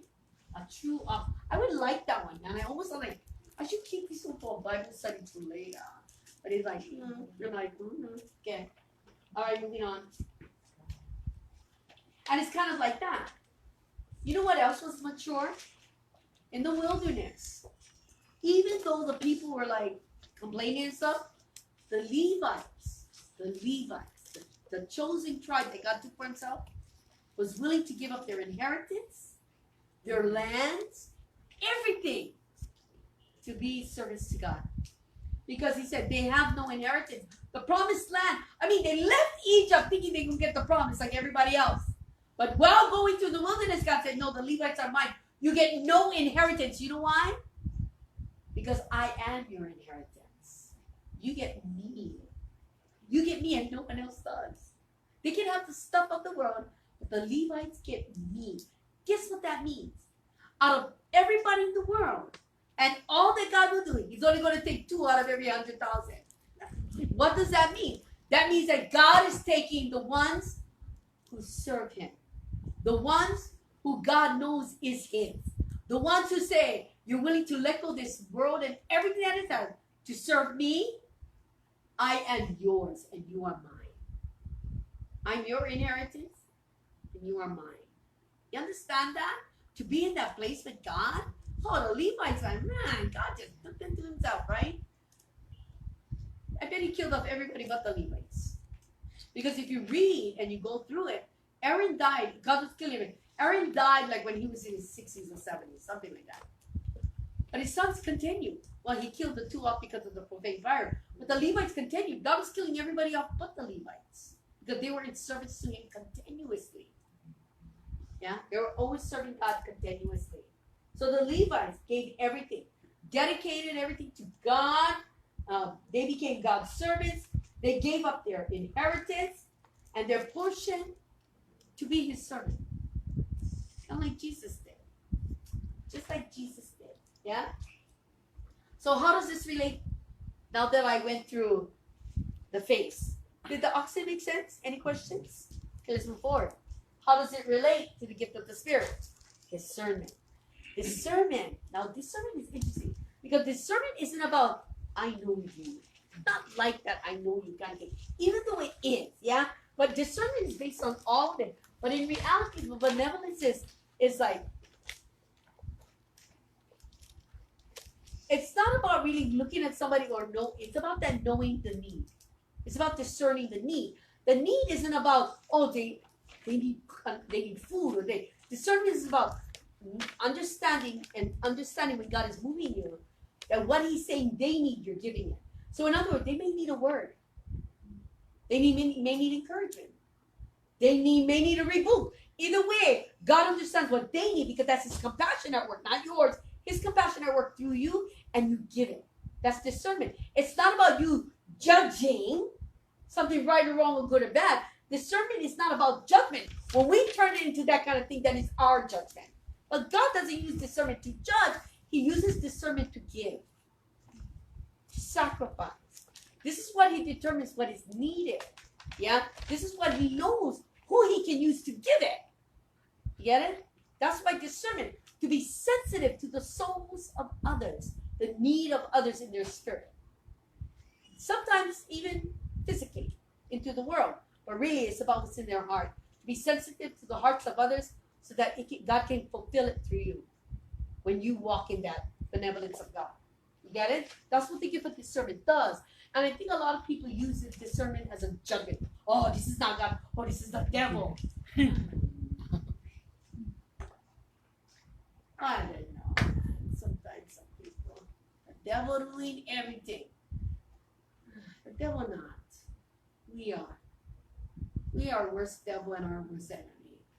The devil not troubling you. You troubling you. You know what I mean? The devil doesn't even touch you. He doesn't do anything to you. You know what he does? He just puts everything in front of you. You don't want to go after it. He's the tempter. You know what I mean? He's the tempter. That's all he does. He knows. He watches you. You remember, he goes to and fro looking who he may devour. Not devour in the fact like, I'm going to possess you. No, the meaning like, he watches your life and he sees. He sees how you stray. He sees your weakness. And he can discern what will pull you away from God. Just like God can discern what you need to bring you close to him. You understand that? It works both ways. Discernment is like that. You know, but when you're a servant of God and when God is using you and the gift of discernment is in play, he's moving you to look into the hearts of men. That you may know what they truly need. Yeah? Not only just interpret something or, you know what I mean? Interpretation, all of it plays together. Sometimes you guys come with a dream and I will interpret that dream based on the word that you give. And the word always validates what God is giving me. It's what it's saying, what I get. But a lot of times I understand that it's God discerning what needs to be said. And sometimes in the interpretation, I see correction and I must bring it because it's necessary. This is discernment. It's not about just interpreting a dream and telling you, okay, this is this. No, it's about taking what God has given to you and then using it and God saying, and let them know that I see this or correct this. Am I making sense? Because you've got to be sensitive to what is he really trying to do with this he gave you. Discernment will say, it's because what you're going through, this is happening and God sees this and this needs to happen. Am I making sense? So discernment comes into play with the gift of all knowing. Am I making sense? That's why it's one. I'm just breaking it down so you comprehend it, but none of these can work apart and separate from one another. They work together. They always will. You cannot have discernment without any of the other ones, and you cannot have strength without any of the other ones. They work as one. I'm breaking it down so you comprehend it and understand it. This is what he made me do. Yeah? But you got to understand it as one. Why? Because all of this encompasses who the I am truly is. You understand that? And the struggle is comprehending it all at one time. So God made it easy on you folks. That's his mercy and benevolence. You know, because he knew you couldn't comprehend all of it at one time. He broke it down. So that you guys had a week to digest it, use it, practice it, make it your own. So when the new week came, you could throw something else on top of it. Give it to you guys in increments. Oh, kind is he to you guys. Yeah? Just spoon feeding you folks right there. Feeding kids. There you go. Kids. Anyway, that's what he's doing. To give you folks a chance to taste it, to understand it, to embrace it for yourself, to comprehend it from where you stand, not from where I stand. You understand that? I comprehend this. I live this. I understand this deeper than what's up here. You guys lucky you guys got this much. You know what I'm saying? Because it's way beyond this kind of stuff. The whole thing is you understand it as the one God.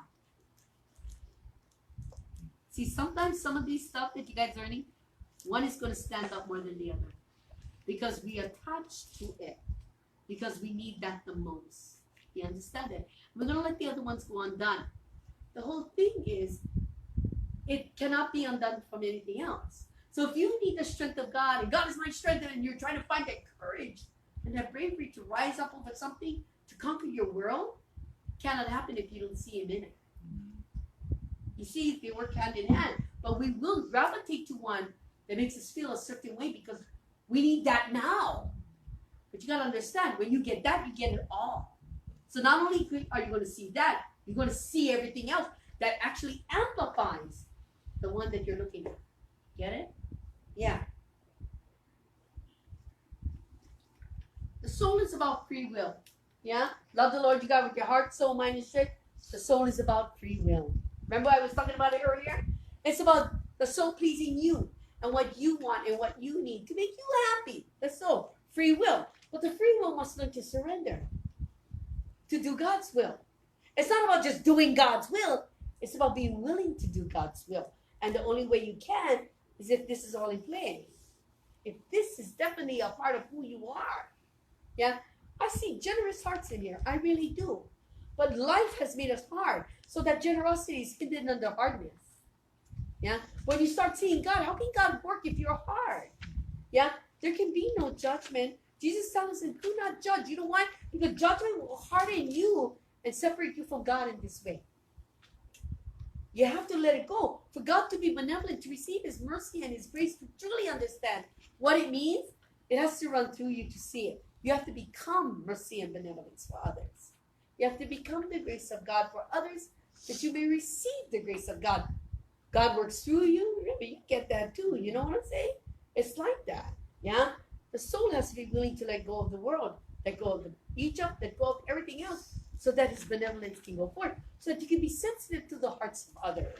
Because if you go into that a little being kind and generous and loving as you are, but you go in hard because of Egypt, guess what happens to the soul? You're still going to do what you want, even though you say, Lord, Lord. You're still going to be doing what you want. Why? Because you can't discern them, you discern you. This is what you want to do. Yeah? But benevolence is not what you want to do. It's what He wants to do through you. And hardness will stop that. Understand? And then you'll start thinking what is good, what is right. And then you'll think like you're doing His own thing. But in reality, it's just you and it's not God. You're not doing it His way, you're doing it yours. The soul has to be willing. And why?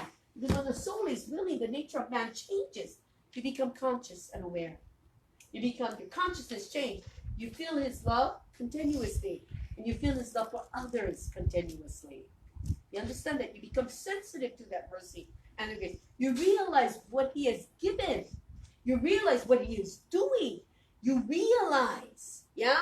Jesus shows us by His nature, humility, willful surrender is what humility. He willfully gave His life, not to be served, but to serve. Yeah? And be a ransom for many. Mark will teach you that. What it means to be a ransom for many. Because humility is the key to allowing God to be benevolent through you. You got to willfully surrender. And to willfully surrender, the soul must agree. Get it? Yeah. I know, right? This is a big struggle. You know why this is the hardest one to me? The rest is easy. You know why benevolence is hard? Because we the one in need. When we the one in need, it's hard to think of others. When we the one we feel like we're suffering. Yeah. When we the one who feel like we're lacking. When we the one who feel like we don't have something we got. When that kicks in, then we cannot really feel His love and mercy. So we're seeking for it. But then to embrace it means it is there. It is there, like His strength, His knowing, and His presence. It is there. It's always been there. It's just that we're hard against it. Because we think we got to feel it. It's not a feeling, people. It's I want to call it a presence, but it's not. Yeah? It is. It's an I am. It is. Yeah? Benevolence and mercy is something that exists. It's something that we have. It's something that we live in.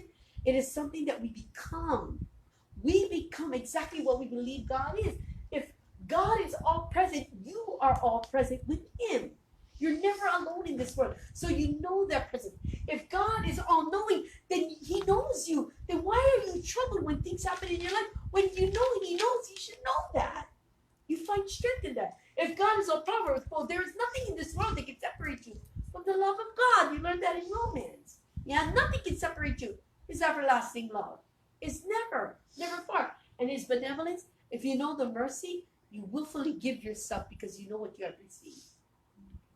And all of this plays and makes you and transforms you. Yeah? You cannot be transformed by your own understanding of these or holding on to one over the other. True transformation comes because all of this becomes alive and true. In your life, you become what you believe. You understand that? You become what you believe. And the traits is seen in Jesus. If the traits are seen in Jesus, through His humility. To willingly give His life for the good of many, a ransom for many. That is the teaching of the Omni Benevolence. Any questions before I go on to the I am? Because it's going to be real quick. Because I pretty much gave you the I am.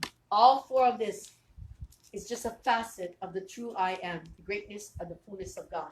I am, when He says I am, He's saying I am all of this. I am everything. I am what you need. I am what you want to be. I am with you. I am can never become I am not. God cannot deny himself of his love for you. It is not empty, it is not void, and it's not immature. I am is an existence. It exists in you and through you. When God is, all of this is true, and you walk in the I am. That means all of this is in play at the same time, and you're never separated from it. It's the I am. You walk in it, you believe in it, you live by it, nothing changes it. The environment can't change it, the people can't change it, the issues of life can never take you away from it. It is an existence. God in you and you in him. What Jesus said, I am. Yeah? When you believe, well, this is what I said. It's the all omnis coming together. When you believe and live your life by and in these beliefs, then he is the I am in your life. As you live in and by these truths, not only your belief, but truths, truth, you live as the I am for others, as he is the I am for others through you. See, the I am isn't only about you. It's about him for everybody through you. You understand that? Your life has just become a ransom for many. Yeah? Because you know God, just like his Lord, that it is needed upon this earth. In John chapter 10,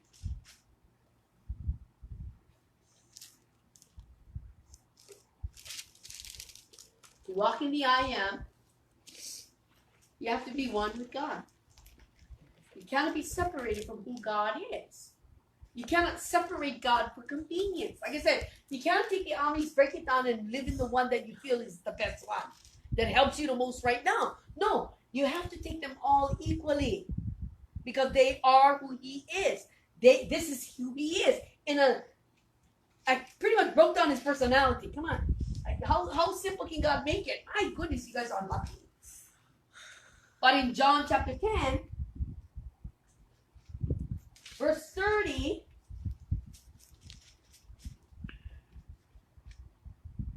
I will start from 22. He talks about the shepherd knows his sheep, how God knows his people. He said, now it was the feast of dedication in Jerusalem, and it was winter. And Jesus walked in the temple in Solomon's porch.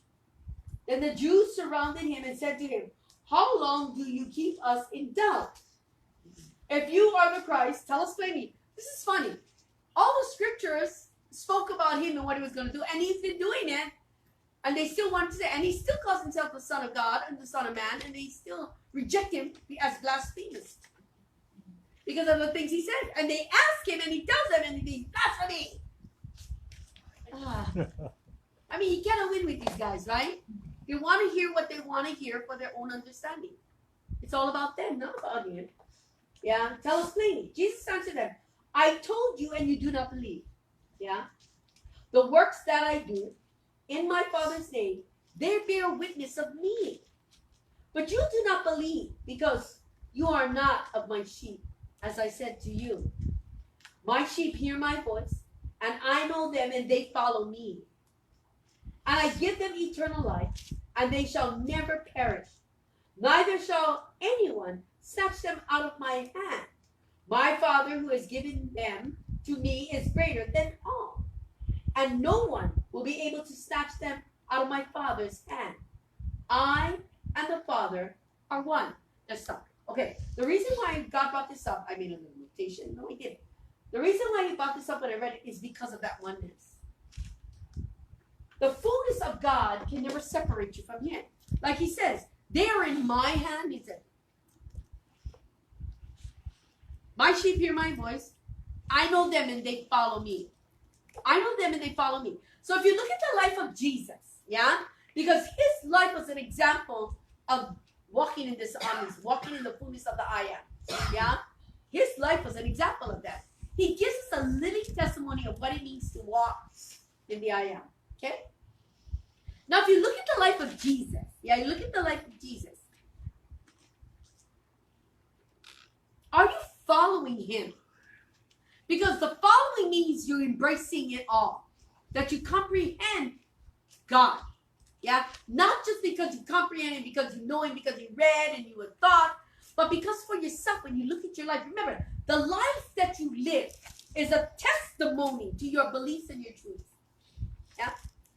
The struggle is we pick and choose what is convenient for the moment, what we're going through. Yeah? That's not how God works. Because we forget, no matter what we go through, no matter what we face, no matter what, God is. He exists. It is us who say, but I'm going through this, so I need God's strength. And I don't comprehend, so I need God you to show me, because you know.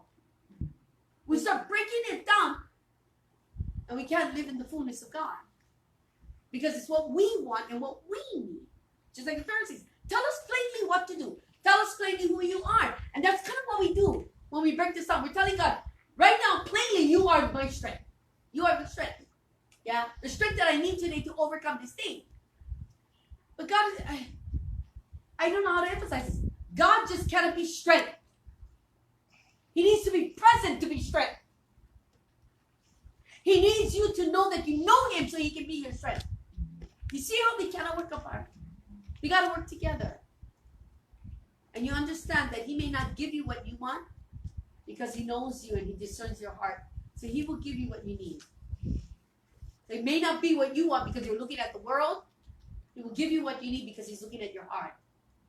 What is best for you. Why? Because we follow him. We know him. You know what I'm saying? We know him, and my sheep, they follow me. And I give them eternal life, and they shall never perish.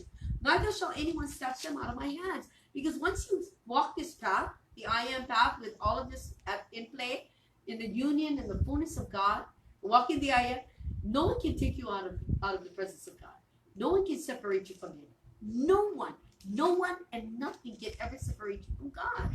No one can take you out of his hand. No one can do anything to you. That's why he said, don't be afraid of them who can kill the body. You're afraid of him who can kill your body and soul and throw you into hell. Nothing can separate you from God's love. Nothing. His promises are not void or empty.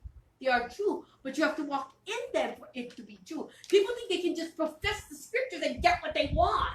You cannot do that because you don't see God as God. You're only holding on to one thing or what you need. You're still again, you're no different than the sons of Zebedee or the rich young ruler. How do I get eternal life? Okay, I'll say this scripture. That's not how it works. When you believe like this, you don't even have to say one freaking word to God. You just exist. You just live your life. Because you know he knows. And everything that comes because of his mighty hand. And whatever happens is because he ordained it. You know what I'm saying? Yeah. And whatever he gives you, whatever you get, whatever you face, it's because he knows you need it. And they all play at the same time. You will never fall away from that. Never. Because you and him are going to learn to be one. Yeah? Learning to be one. In John chapter 17, my last scripture, he prays for everybody, but mostly he prays for the disciples first. In verse 11 he says, now, I am no longer in the world. Of course not, he's mature. You know what happens to the maturity? Remember I talked about the maturity? Because the hour of my glory has come. I'm mature. Yes. Yeah, I'm mature. And it's time to play. At the hour, I am no longer in this world.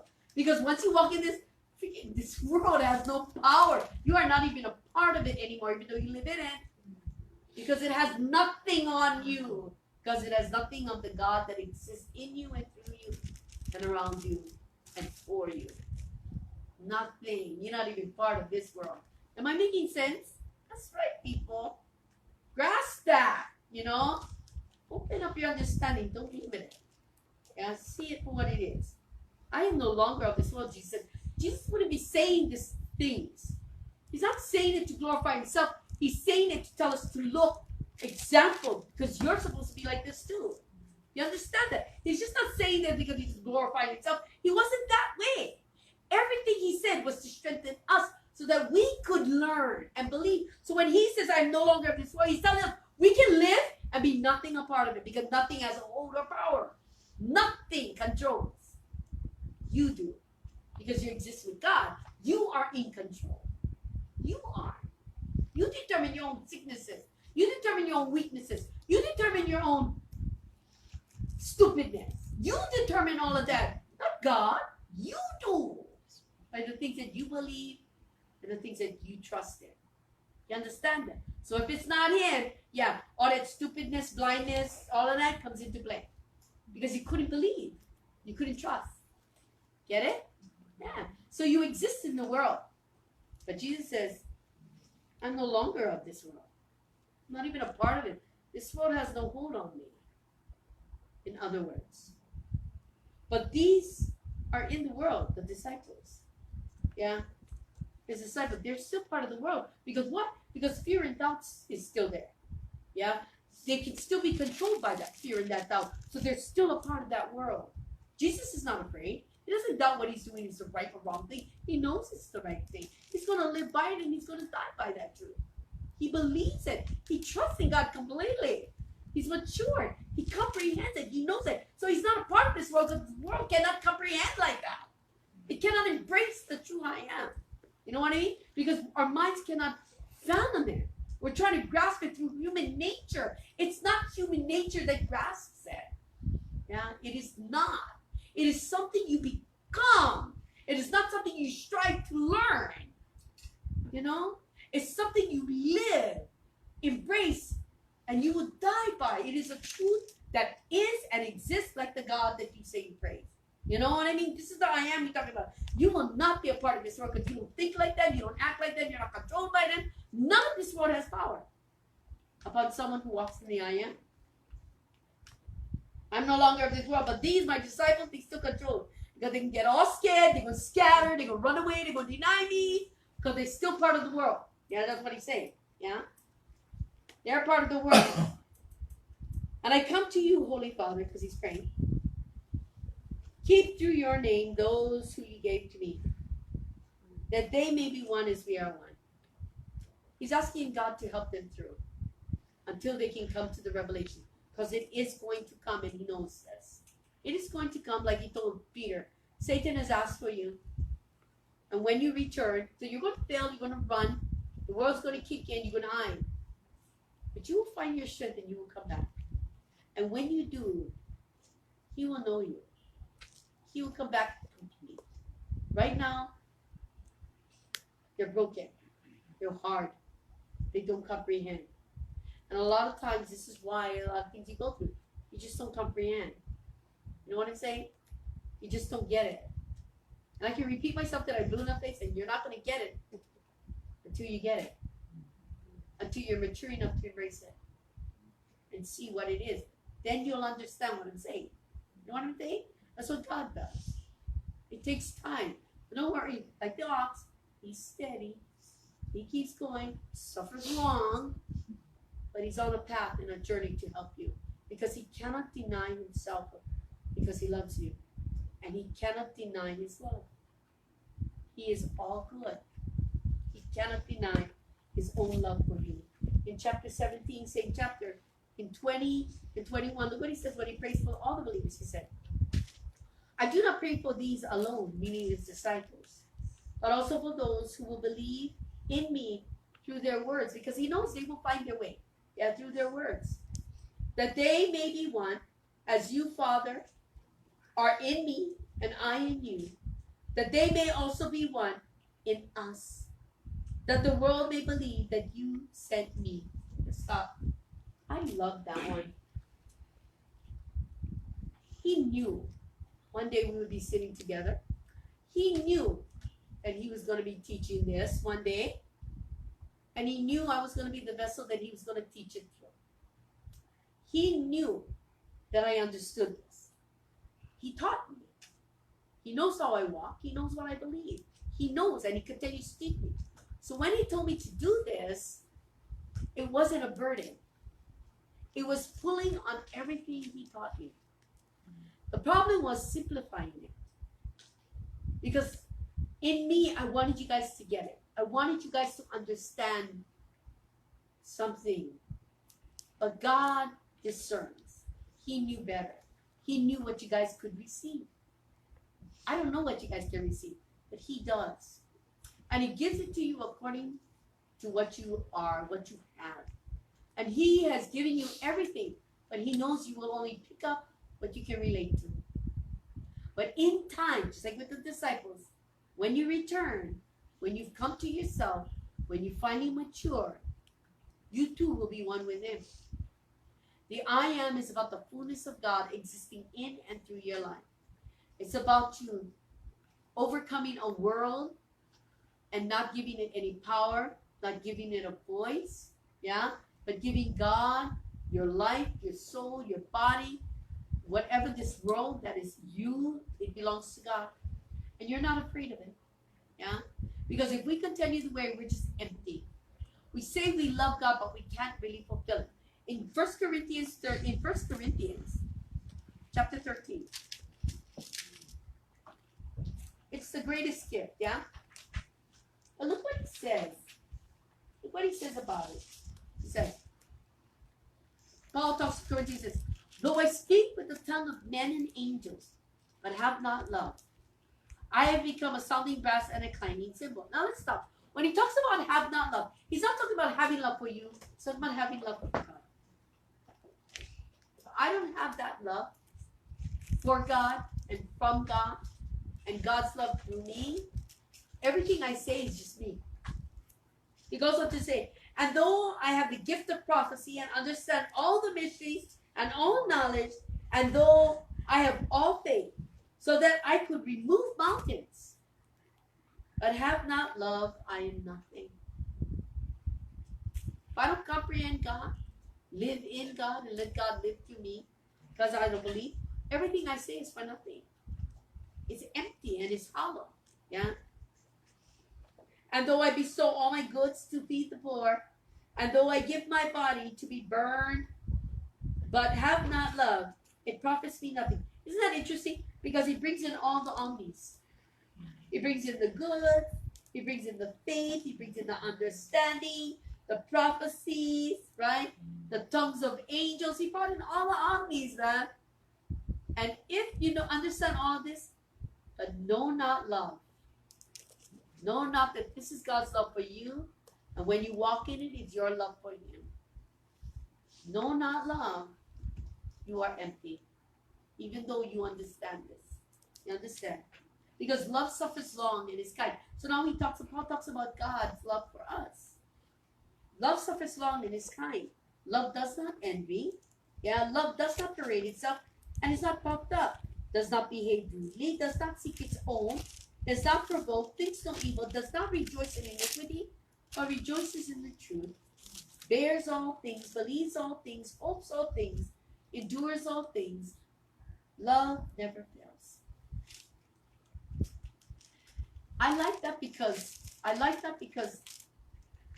it's showing, when we look upon it, that it's not about the love that we think love is. Love is beyond comprehension. He's showing that love is sacrificial. Love is not about you. It's about him. It's about God through you. It's not about the thing that you want and the thing that you need and the things that you see, but about the things that God sees and what God needs for the people. What is given, not what is kept. Yeah? Love is something that people don't comprehend, because the greatest gift is love. Because what is love? What is love? See, we don't understand love because we look at love the way we look at our spouses, how we love human beings. That is love. But it's a natural nature love. But the love of God surpasses all comprehension. It is a love that lays down its life. No greater love than one lays down his life. In other words, it is willing to surrender, willfully surrendering, yeah, for the good of all. Because it knows it is love. If you know that you are loved by God, not in the nature of man's understanding, but in the nature of the Omni, This is love. This is saying God has never left you alone. God has never forsaken you. God has never, ever, ever denied you. That everything that has happened to you is because He's that good to you. He gave you what you wanted. This is the I am I serve. This is who He is. He has never, never left my side. No matter how good I've been or how bad I've been, He was there. He comprehended. And when you believe it and walk in it, nothing He will deny you, because that's His love. Because He's good to me. God is good to me. Because I believe I'm good to Him. Not because of what I do as a minister, but because His heart is my heart. You understand? And the things I do reflects that. That I know love, not as me to you as human nature. I know love that surpasses my own comprehension. I know it's love because I can lay down my life. I can let go. I can. You understand? Because I trust Him. Because I know. You understand? That is the I am. And that's what God wants you to understand. That the I am is not just about saying He is, I am all powerful. No. It encompasses everything about God. And God becomes God. Truly. Yeah? Not an idol. Not somebody beyond the sky. But somebody who lives in me, through me, around me. Yeah? Constantly. God. I am. Because He is. That's how this relates. That's how this is the I am. God gave you folks this not because you're stupid, because He wanted you to know Him. He wanted you to understand Him so that He can become this to you. Not in pieces, but in truth. That the life of His Son wasn't in vain. Amen? Amen. All right, that's my study. I'm done. That was a good study, my dear. That was good. That's great. All right. Any questions about, okay, first, the benevolence. Omni benevolence. First, let's work on that. That's what tonight's study. Anybody, any questions? What about you guys? On the internet, you guys can talk now if you guys have any questions. May, you guys have any questions about the benevolence?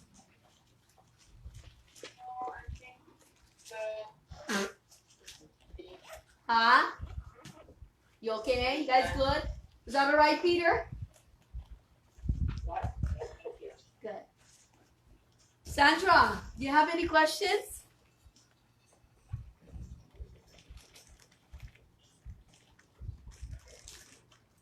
Okay, moving on. Anybody questions about the benevolence? Omnibenevolent. Okay. Any questions about the I am? You mean it made sense? Usually you guys struggle with embracing it, but really getting into it. But you guys kind of comprehend it, don't you? Anybody want to comment or share? Since Josh is shaking his head so much. What did you get tonight, Josh? I guess it's just really good to focus that you need to embrace all the parts of God, not just the Pieces the that are parts convenient? Yeah, you have to always keep all parts like in focus. Yeah, make Him complete and whole always in your life. Yeah, that's the main thing. That's good. That's true. That'll bring you to the I am. Who else? Come on! Go ahead, Vi. What did you get? What you were saying about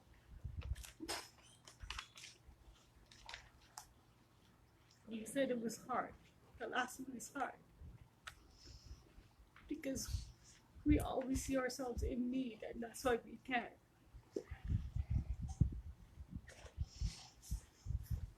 We can't think of others because we're too focused on us, So, and we're forgetting Him. We say we have Him yet, you're proving yourself that you don't believe that he's there, and he knows. And that was for me because that's me, but I'm coming out of it. Yeah. And he knows that.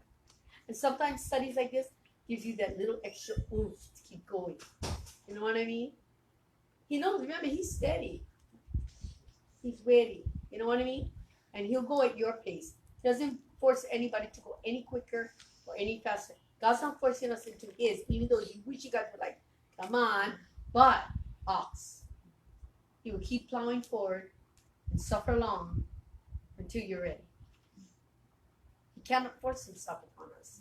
He will not be. He's too good for that. And if you want to move slow, and if you wanna think of yourself, he'll give you what you want. Yeah, we just don't realize that all these things that are happening is because we actually want it. Even though it's a negative thing, we can't seem to let it go. So. Who else? Wow, God gave you guys a lot to think about that because all you guys' eyes and minds seem to be like, whoa. Who else? Sue, you got something? I always have something. I would say too much, but no, first I gotta say that teaching was just fantastic. That was so good. And it just gave me like more insight and revelation of where I'm at with God. And sometimes you think you a little bit more mature, but really you more down here and stuff. God and likes that. I know, but it was insightful because I've learned that there's a lot of things that I haven't because of the goodness of God. I've been selfish, and I when I get sick or like Josh was sick, or like we just kind of forgot about God and was like, oh well, we got to take care of ourselves, and it's so selfish because we're so blessed, and even like understanding who God is, the power of God, and knowing that He's in control, and knowing that even though I felt proud of myself because I was like, oh, I never fall apart because when we all got sick and stuff like that, but there's a lot more to it. You understand what I say, Bridget? There's this selfishness that thinks, oh yeah, well I never fall apart, so I'm good. But there's a lot more. There's so much. I think it's hard to explain, but I'm just saying there's so much people in need, and so much like I have a calling that I want to help animals, and there's just things that I don't do. I do it in my little circle because I want to stay safe. And like even last night, I want to share this. We were struggling with the fast. We're struggling. And last night I wanted to eat. And we was like fasting at dinner. And Josh was saying like, no, we shouldn't eat. And then I was like, okay. But then I would hang my face and act sad. And I was acting like I would starve for 5 days. When really I ate earlier in the day. You understand? And I was just like, and I just realized that there's this discipline, the self-control, just things that I'm struggling with. And for so long I was by myself, and you know that. And I always turn to food for comfort, and and that has to change. And when I don't eat, my emotions come out and I can't deal with it. Yeah. And I'm learning that I gotta know who God is in me, and I don't need the food, and I don't need the external things to make me feel calm or to make me feel peaceful. I need God. Yeah. And it's like your teachings have helped me just realize that I had ugliness and I had unforgiveness towards people, and I just things that I'm struggling with, and realizing that, Princess, and I'm just so grateful that I almost never come tonight because I was being lazy, and I was telling Josh I'm tired. Yeah, I'm not even working, and I said I'm tired. What's wrong with you? And Josh was like, no, let's go. And look, I went and got a recipe book in 2 bags, like.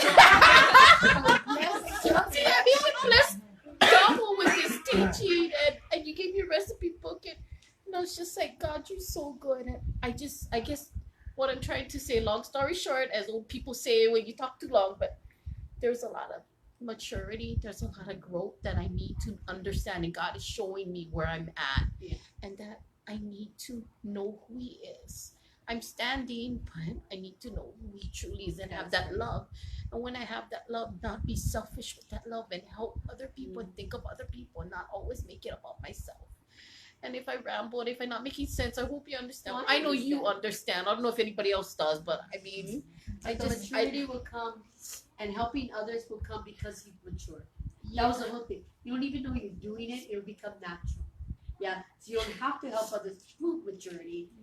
You'll be naturally moving in it, and then that's how you will know. That's why he says, when I was naked, and when you came to me, he said, when did you do that? Because it was natural for them to do that because they were so mature in it. You understand? So as you grow, those are going to be telltale signs that you've matured. You know what I'm saying? And you'll see them in time. But like I said, God knows where you're at. He knows what you need. He knows the revelation that must come. Because why? Because he's breaking away the hardness and the shells that have hindered him from being who he really can be for you. Yeah. And this kind of teachings and the stuff that you got today just opens you up so much more. When this kind of stuff happens, where that revelation, that light comes in, big changes are about to happen. Because you've opened yourself. You know what I'm saying? And Good for yeah, you. there's like I'm really understanding like more and more, especially with these teachings. It's so awesome, like who he is, and I put him in this like bubble. I feel like oh yeah, he's all powerful, he's all knowing, but I never truly surrender and believe that, like, because I try to control everything. If that makes sense. Is Jesus in a snow globe? Yeah, he's kind of snow You're bubble. strong. Yeah. Yeah, you awesome, Jesus. Shake the snow globe. Yeah, you the best, Jesus. Yeah. Me and you, we the same. Okay, but yeah. But I just read this teaching is so awesome, and I feel so grateful. Today was the last. So God had so much to say that he was good. Go out of it, bro. I don't know what to say. It's just,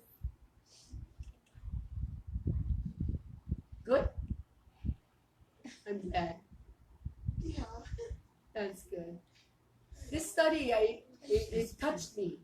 I mean, laying it out, it didn't. It made sense though, because like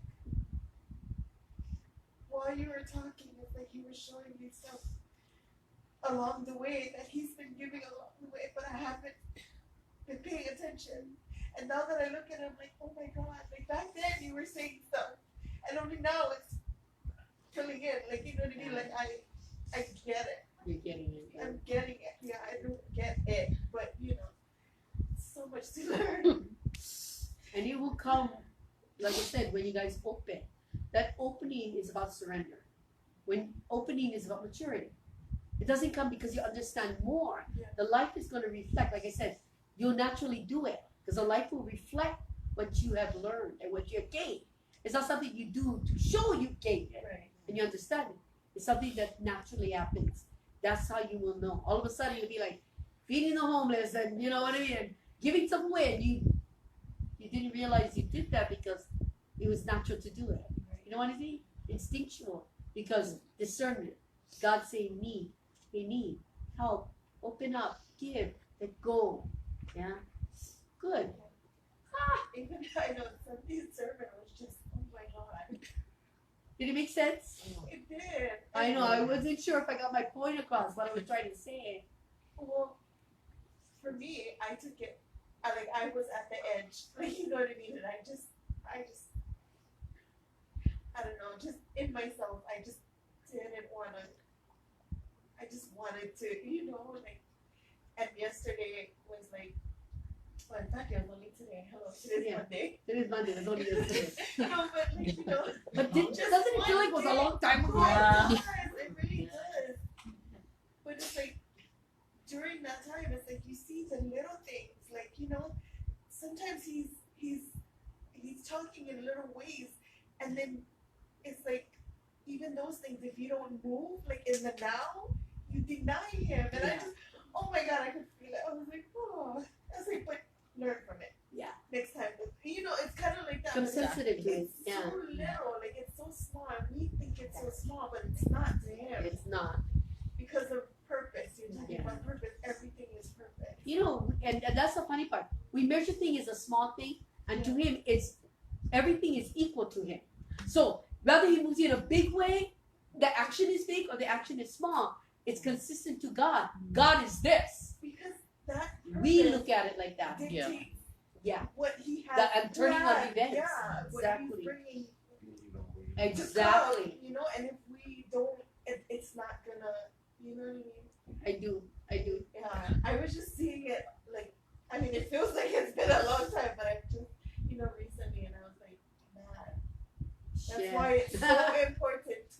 move in the now. In the you know? now. In the now. He works in the now. Exactly. Yeah, in the now. So, yeah, What I'm must I gonna- do? And then he tells you what you're like, whoa, now? But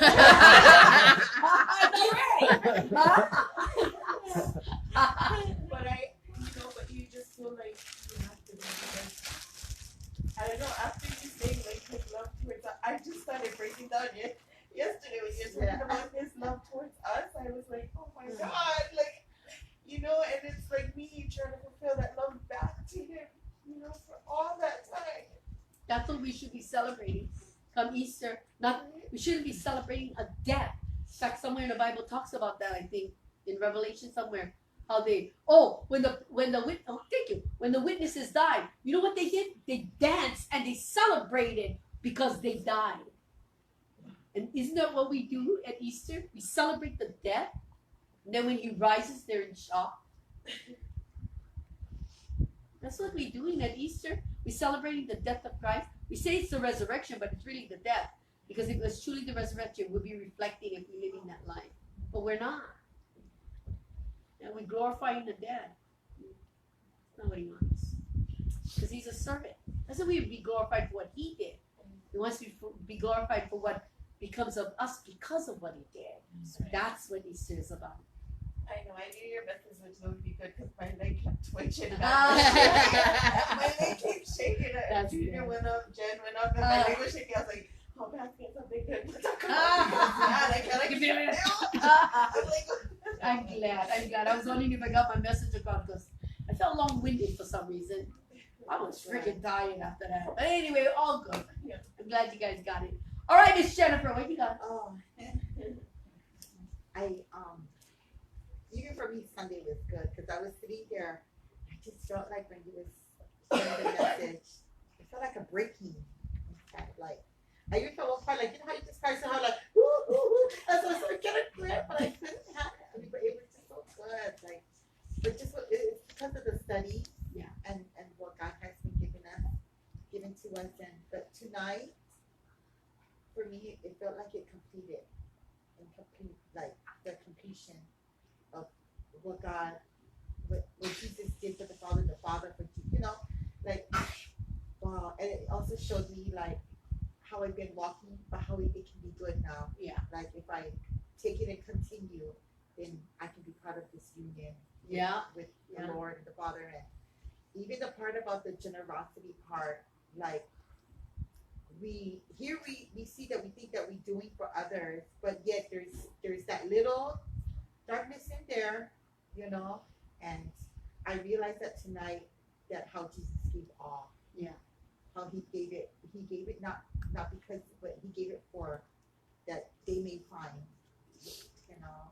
and it, even like how you were sharing tonight, I can't remember exactly where, just like how Jesus he was the light of the world.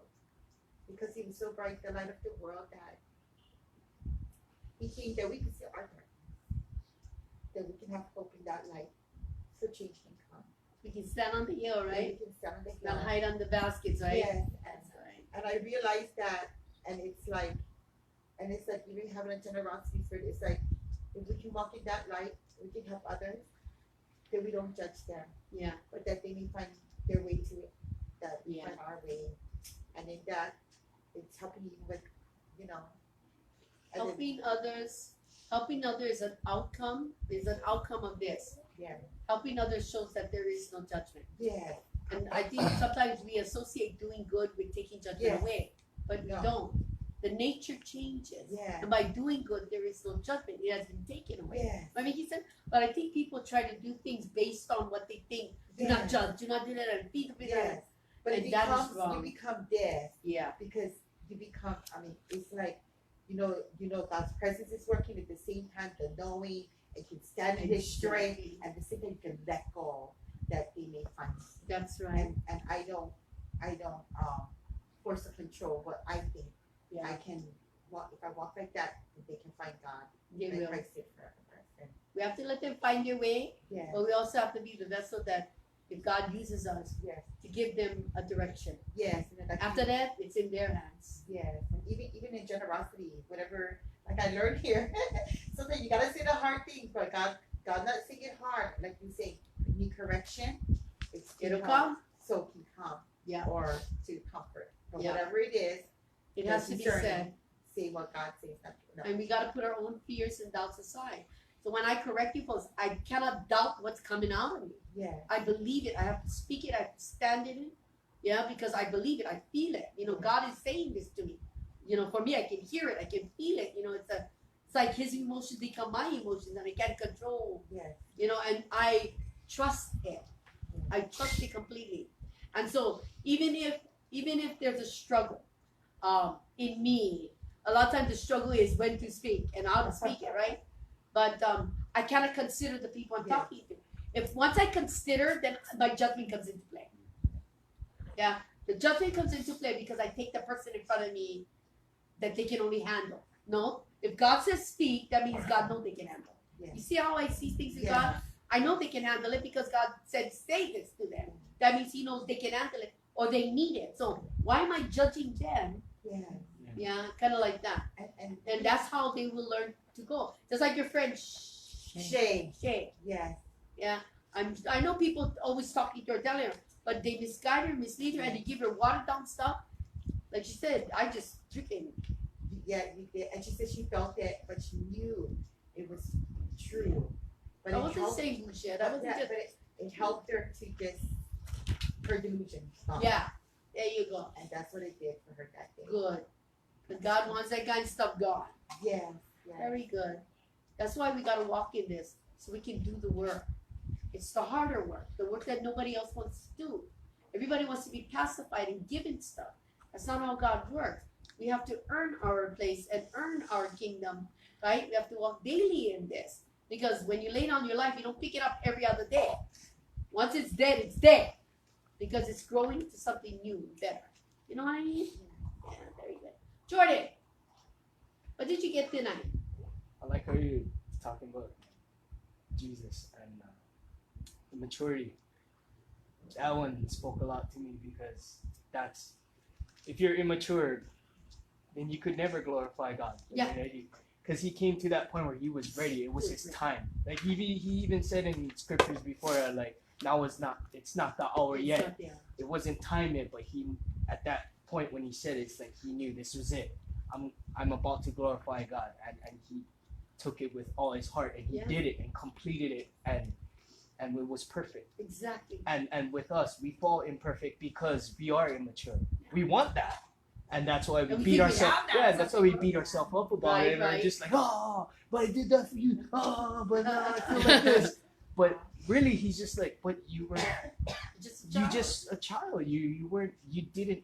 And but with God's mercy, learning tonight, he's like, it's okay. Yeah, because it's all right. I knew you were gonna do that. That's how I was about to show that's you how where you all the was at. omnis play. In fact, when we learn and get revelation from him, it's like all at once, all the faces of himself is That's teaching us. Because he said, he knows, I know, I understand, and I love you because now you know. Now you know what I know. And yeah, exactly. And it's just amazing how everything comes into play. it's Exactly. It's amazing. Very good. I know, right? He's that perfect. He's perfect. Amazing. Yeah, he's awesome. It's awesome. But anybody else want to add? I know I spoke a lot tonight. And what? I want to share what I think. You want to share? Go ahead. I'm waiting for my dad to speak up, but Dad, you want to speak up? Pro letting you have the floor before she opens her mouth. She's all excited.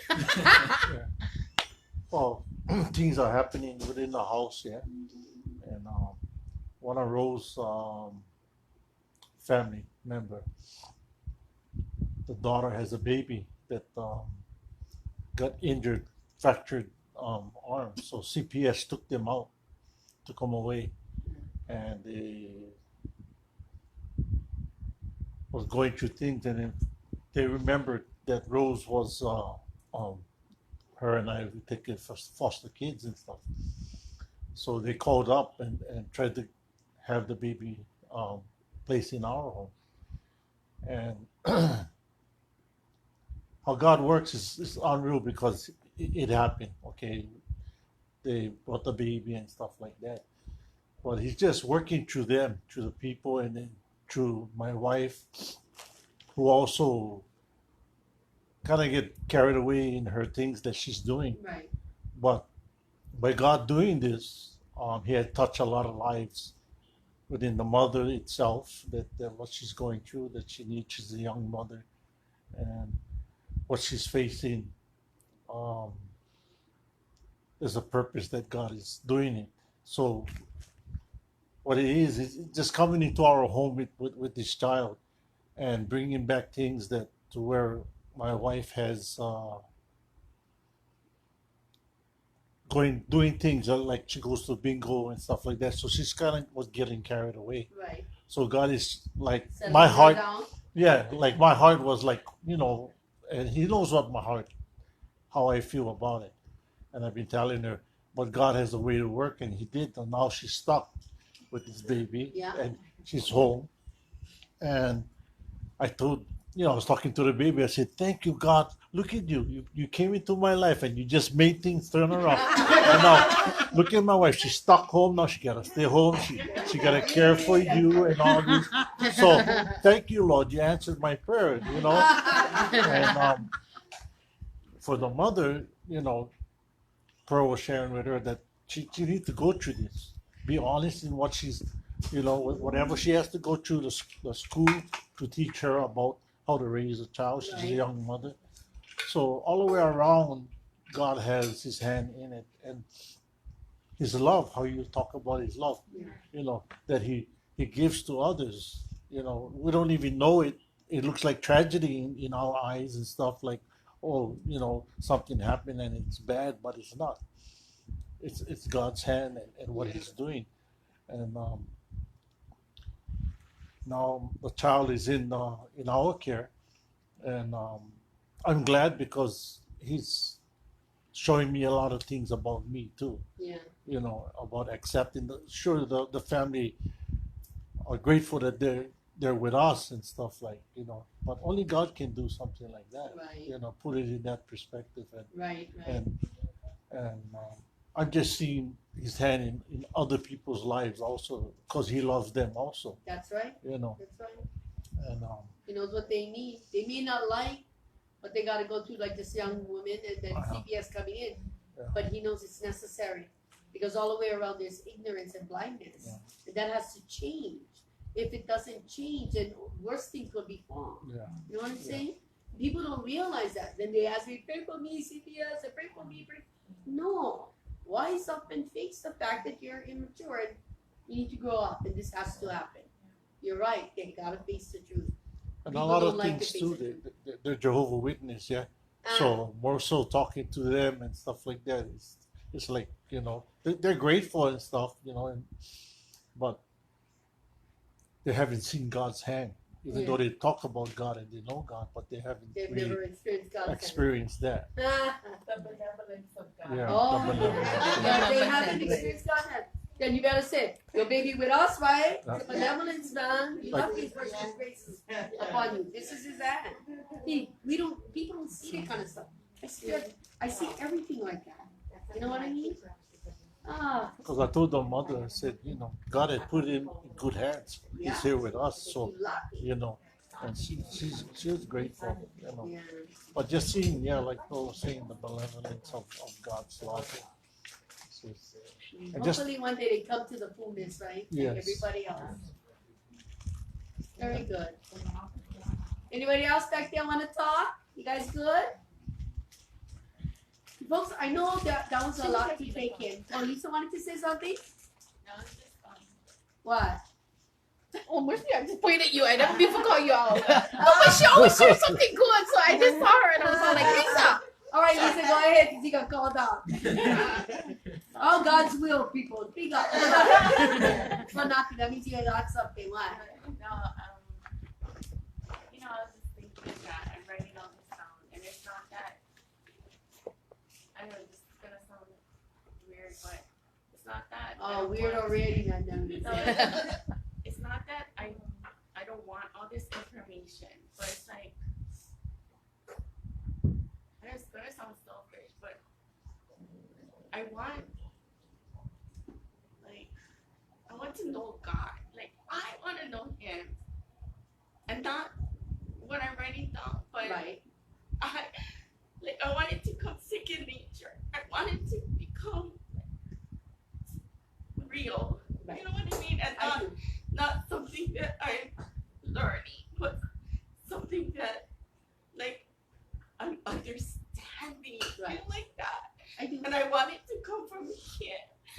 And I want it to be like natural and free flowing, and I don't want to be like stuck in this box that I've always been in, that I have to have it precept upon precept and line by line. I want it to come like so organically that in some ways like I don't want to write it down because I want it to be so like spiritual, Right. like just so like so I can feel that love that he has, and I can love him the same exact way. And then like Jen was asking me like, how you doing? And I said, I'm just thinking, but you know what? It's just like I want to internalize him. That's why I want to feel him. He knows so that He so that knows I can- that. Didn't he give you a dream? Yeah. Didn't he tell you how to get it? Yes. Why are you ignoring it? Because that's what it takes. That's what he's showing you. You gotta become all things to all men. Your dream said that. Go from table to table, helping everybody. In other words, become a servant to all, and you will know him. And you know what? Just today, like this morning, he dropped something in me, right? So it's like, so I wanted to help. Like how I was telling you on Sunday that he gives me different avenues to help. And it wasn't like I was thinking about helping, but then it was like just a drop. Yeah. And so I moved to do, and it was like something that I wouldn't normally do, like to give in that way, right? So anyway, I did, and then like I came home and I told Ian, oh, you know what, that felt good, but it felt like it was like God telling me move this way, because that's not normal, right? Yeah. And then I said, oh, but I kind of wish like I had more to give, and he went into his closet and he gave me what I wanted. Wow. You know what I mean? So it's like God moved me, and then I moved Ian. You know what I mean? But that's God Yeah, moving. I do. And then like my coworker too, right? Like she's been opening up and wanting to like teach together. Like that. It's like, but the thing was, like if I had closed myself and just kept with what I was comfortable with, it wouldn't be opening her up. And now Right. I'm seeing that, right? Because it's so me to be comfortable, to be in that safe. Because you know it and understand Yeah. it. Exactly. But then the thing is, it was gonna be hard. Like you said, we gotta stop thinking about the easy way out.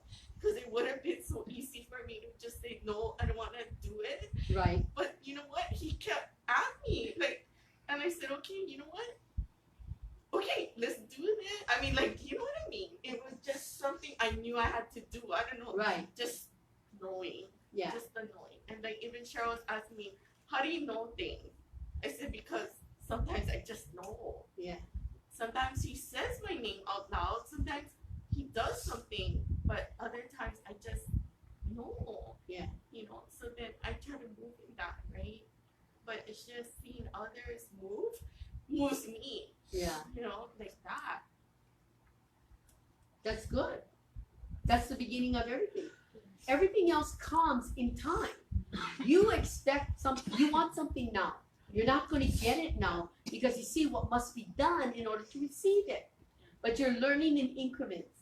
And because what little you did, it was a magnitude. Yeah, you see what I mean? It was small to you, but God said this little opened something great that more can happen. And if you want more than that which moved you, you got to be sensitive to continuously. Am I making sense? Yeah. That means anytime it happens again, it doesn't matter what it is, because he started small, maybe we close, and he might end up with Isaac in the end, but he's going to get it just like he gave that. Am I making sense? Get used to that, because this is what it's going to take. It's the rich young ruler he's teaching. You understand that? Yeah? That it's not about what you're going to gain. It's about what he's going to do through you that makes you feel. When God is working through us, you feel like that. It's like a breath of fresh air. When I'm done preaching, I feel like, oh, after I'm done, I feel like, wow, I gotta take a deep breath because it's like, I gotta fill this funnel because he's done pouring, but it's still open, you know, and it feels refreshing.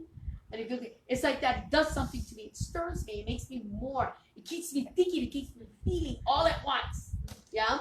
And just like with you, that move did that. Be comfortable with that.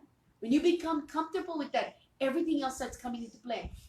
That means the fear and the doubt will be cast away because you're trusting it. And when you're trusting it, you're touching everything about it. You understand that? That's how you're going to get close to him, and that's how you're going to get that what you want. God knows what you want. That's why he's putting you what you're going through. Because he said, this is what it takes. You got to let go of the world. When you let go of the world, you can become my servant. So you need to let go. So you let go clothes. What is he going to make you let go of next? Because he's taking the world away from you. Because he's making you follow him. When you start following him the way he wants it, then you will know all of this. You understand that? So be patient with yourself. You know what I mean? I know you want it because it's big right now because you've opened up so much. Don't worry, he's gonna feel it when you mature. You get that? Because you gotta learn the steadiness of God too.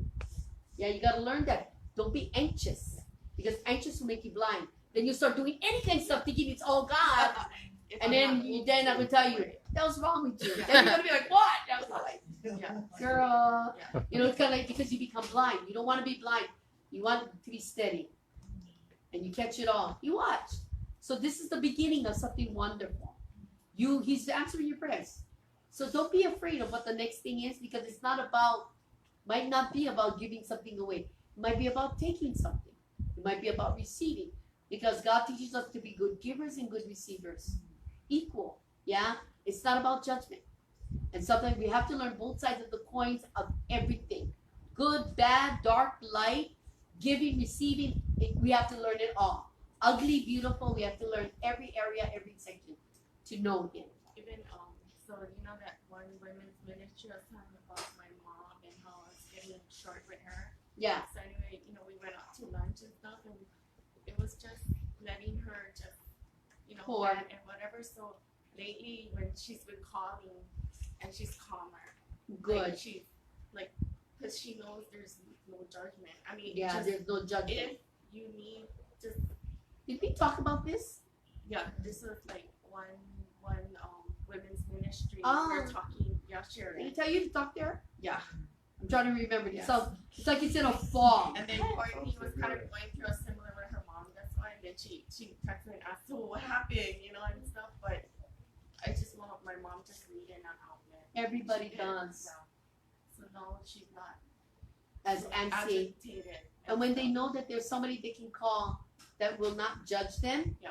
they can release more and they become more calm. Yeah? Someone they can turn to because now they're trusting. When they feel there's nobody, they'll build up. Yeah, and you don't want that for her because you love her. Exactly. Very good. Well, you guys all growing my children. Anyway, whatever God can do with you guys, can do with you guys. You know why? Because if you want this, I just told you guys what it's going to take. So like I was telling Lisa, and I tell all you guys, he starts off small. He knows what you want and he knows what you want to achieve and where he's taking you. If you want him all and you want him completely, the great I am, you and him and you, like awesome all, then you're going to learn this. But you're going to learn what it takes to have that. You're going to be giving up a lot. You're going to be gaining a lot. It's equal measure. It's two sides of the coin. You cannot be afraid. You cannot because you know he is. You know what I'm saying? And that takes the fear away. When you remember that he's the great I am and he is to you, fear and doubt completely leaves. Completely. When I was learning, when God was teaching me about the I am or about him and me and this thing, he kept taking away, kept reminding me, I am, don't worry. I am. And I have to say, you are. You are. You are, you will always be. And that became what it is. I still believe it. I still live in it. I still trust it. I don't doubt it. I do what I do because of it. You know what I'm saying? Not because I know more. I don't know more. I don't know more than you guys. I give you guys everything He's given me. Everything I know, you know now. There's no secret stuff I have, you know. But I can see deeper because of what I have, you know. But it doesn't mean I know more. You know what I'm saying? But I understand what it took because of what I went through, what it takes to be in this. And it's going to take you to go through the same walk in the journey as Christ did to gain it too. Just like I did. It's not what I do that got me here. It's what I believed and trusted in that put me where I am. You understand? I lived that. I lived that. And that put me where I am. Yeah? And the life of Christ became the example of the stand. He showed me how to believe. By His life, He showed me how to trust. The life of Christ showed me how to hold on, how to see the Father in me and me in Him. His life taught me all of that. That's why it is. You know what I'm saying? I'm not going to defer from what the life of Christ has taught me. And like I said, I don't care what the Bible says. If Jesus didn't say it, it's not true. Yeah, that's what I say. If Jesus didn't say it, it's not true. I believe it. Now you understand. So God is giving you folks everything about Him. Every trait, every facet, every avenue, every direction that will bring you into a place greater with Him, if you want it. You also know the judgment and what it will take. Now, what does He say? Now it's up to you. Because why? Free will, people. You can choose to. You have the power to lay down your life and have this today, or you can take it and walk away and go at your own snail pace. Totally up to you. God's not rushing. He is, and He will always be. He's just waiting for you to come to that. Amen? Amen. You guys all good? Well, that was a good study. Better than I expected, Jesus. That's for sure, man. You know, they didn't realize. Actually, was winging it all in between in a way, but man, it was good. But God is good to us. So before we leave, let's glorify and praise Him and thank you. Heavenly Father, I just want to thank you. I want to thank you for your loving kindness upon freaking all of us, man. You just gave us so much, and you just really pour it, don't you? I just thank you for that kindness and that love. I just want to thank you for finding us worthy, because I know you don't give it so easily and so freely. If the people cannot receive or understand, you don't want your words to hit the ground. I understand that. But you found us worthy because you know what's in the hearts of your people. You know they want more. You know they want deeper. And you know that every word you spoke, it's not going to hit the ground. They're going to taste it. They're going to feel it. They're going to look at it for a while. They're going to be inspired by you. And it's going to make them want it more, my Lord. And I pray that what you have given to your vessel will become the seed planted, and that will help it grow in them, that they may become to you as you, I know, are to them. So I thank you for every word that you have spoken. I thank you for blessing their awakening, their hearing. And I thank you, my Lord, for touching their hearts, their very souls, with your presence, with your love, with your strength, your power, but mostly the mercy and the grace that says, I love you no matter what. Thank you. Thank you, my Lord, for all of it. And Lord, I thank you for the offerings and the generosity of your people. They've given to your ministry that we may continue, but it's because they're rendering to you. You are a good God. You have always been. You have been good to them. And I pray that you will continue to bless them in more ways and in every way that you can. Help them if there is a need, my Lord. Provide for them, my Lord, as you see fit. But most of all, just give them according to your heart, because you know what they need. And I thank you for each and every one. But as we separate tonight from one another, but never from your sight, the reach of your hand, or the sound of your voice, keep them close to your bosom. Make them home. Let them feel your love. Let them feel the warmth of your smile, the sun from your kingdom, my Lord. But most of all, let them know that you are always and forever with them. Let your presence shine upon them. Let your face, your countenance smile upon them. And may you never leave their side. May they know that you're always there. May they know that you're always holding them up with your righteous right hand. And most of all, may they always embrace, understand, and know that you will love them forever. So thank you, my Lord, for every word that you have spoken. May they continue to learn by thy Spirit and because of the goodness in your heart. May you continue to give them, provide for them, teach them, guide them, and lead them. Open their eyes to see and awaken their hearing to your voice. May you continue to keep them close and do all that must be done, that they may be one with you. So I thank you, my Lord, my great I am, mighty, mighty are you. In all things, I thank you. In Jesus' mighty name, amen. Amen. Our studies are done.